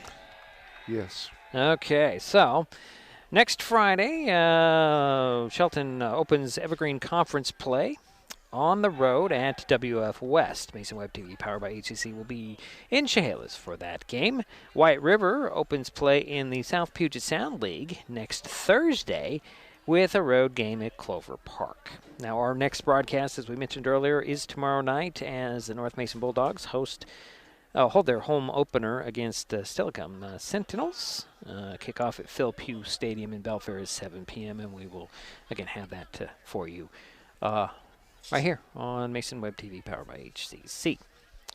And, well, if you are... About 1 more minute. Yeah, okay. If you have enjoyed this broadcast, please give us a like on your favorite social media. You can find us on Facebook and Twitter with @MasonWebTV. Also suggest that you subscribe to our YouTube channel. Hit the bell to get notified the next time we go live. You can also find us on the video streaming format Twitch. Just a way to keep everybody, well, let everybody know where these broadcasts are. Try to make it as easy as possible in multiple locations. And Jerry's still... yeah, I'm just about done. Just about done. Well, you know about North Mason, and I believe the Merriam Night Owls open Saturday. They open their season Saturday, and for the life of me, I can't think of who they're playing. I looked at that before we left, and it's a 1 p.m. kickoff in Matlock Saturday. Who are they playing? Why am I not coming up with it, Jerry? Give me a school that they would play aside from a Toholo. It's not a league game. It's... I want to know. Clallam Bay is that there on the road. Not Oakville, no. No, it's not Oakville. It's not a league game. It's not a league game, I don't believe. I'm just drawing a blank. Oh well, if you like, I think they're still playing 6-man football out there in Matlock, which is kind of fun to watch. Yeah. High scoring and very interesting. It's 15 yards for first down, and the ball cannot go forward until it changes possession twice, which means the quarterback has to take a snap and then hand it off or throw it before they can go downfield. It's very interesting. And they have the 45 rule. 45 points and that's it. They stop the game. It's a mercy thing. So I don't know what else to say, Jerry. I have no more commercials to play either. I am ready. All right, go ahead. Thank you. Yeah, that'd be fun to watch a six-man game. Figure out who they're playing. I just drawing a blank here. I'll check it here. Yeah. Okay, Shelton had 17 first downs. They were 6, 4, 9. This broadcast on Mason Web TV, powered by HC. Number 17, Wyatt DePoe, played the second half. Okay, Shelton completed 6 passes for 119 yards, and all those were in the first half. On the ground, Shelton had, it looks like they had a total of 43 carries for 201 yards. So if you add the 201 yards on the ground and 119 yards in the air, they were at 320 yards, which is a really good night. They were able to cut back on their penalties tonight. They had 9 penalties. I was really pleased with Braden Kaiser. He had 2 kickoffs of 55 yards, 1 for 40 and 1 for 46. Ellerton had 2 nice returns, kickoff returns, punt returns. Punt returns of 10 and 22 yards. And Menifee had a 30-yard return. And Fuller had a 24-yard return. So, good there. Shelton capitalized really well in the first half on 6 turnovers by White River. In the second half, White River did not commit any turnovers, And the second half went fairly fast. Aside from the injury timeout. That was so sad. Yeah. I just hope we find out that he's going to be okay. But it's really good that they're practicing safety, just making sure. Okay, so that is the rundown for Shelton. The leading ball carrier for the Highclimbers tonight was Jaden Fuller. I have him down for 13 carries for 68 yards. The second leading ball carrier was Connor Gilman, 10 carries for 56 yards.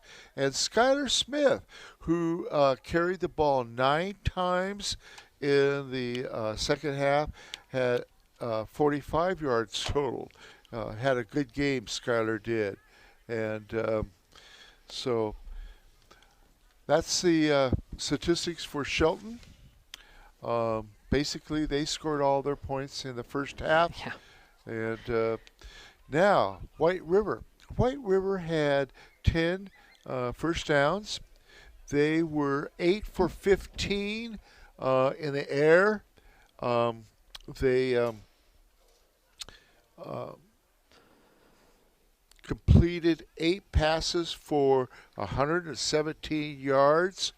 I was really pleased with Aiden Rathman, who junior for White River, came in the second half. And the leading ball carrier tonight was the starting quarterback, number 22, Jacob Reniger, and he had 7 carries for 28 yards. Now, if we add the 117 yards in the air and the 74 yards on the ground, they had 191. So it was a good night for Shelton. Yes. They did a lot of wonderful things, capitalized on a lot of turnovers, and my hat's off to Shelton tonight. Good job. All right. Is that Any everything? questions or anything? Nope. That's good, Jerry. So we'll remind you that our next broadcast is tomorrow as North Mason hosts Stillicum at kickoff 7 p.m. on Mason Web TV, powered by HCC. And the Highclimbers will be playing next on Friday at WF West. Again, that's a 7 o'clock kickoff. Okay. We'll probably have a pregame about 6:40 or so. And that'll do it for us. Final again, Shelton 34, White River 7. This broadcast on Mason Web TV, powered by HCC, was made possible by Hood Canal Communications, committed to providing quality services that exceed customer expectations in voice, video, data, and customer service, keeping our community connected since 1934. The Conklin team at Windermere Real Estate. When it comes to real estate, nothing compares to local knowledge. And Mason Health. United community, empowered people, exceptional health. Thanks for watching Mason Web TV, powered by HCC.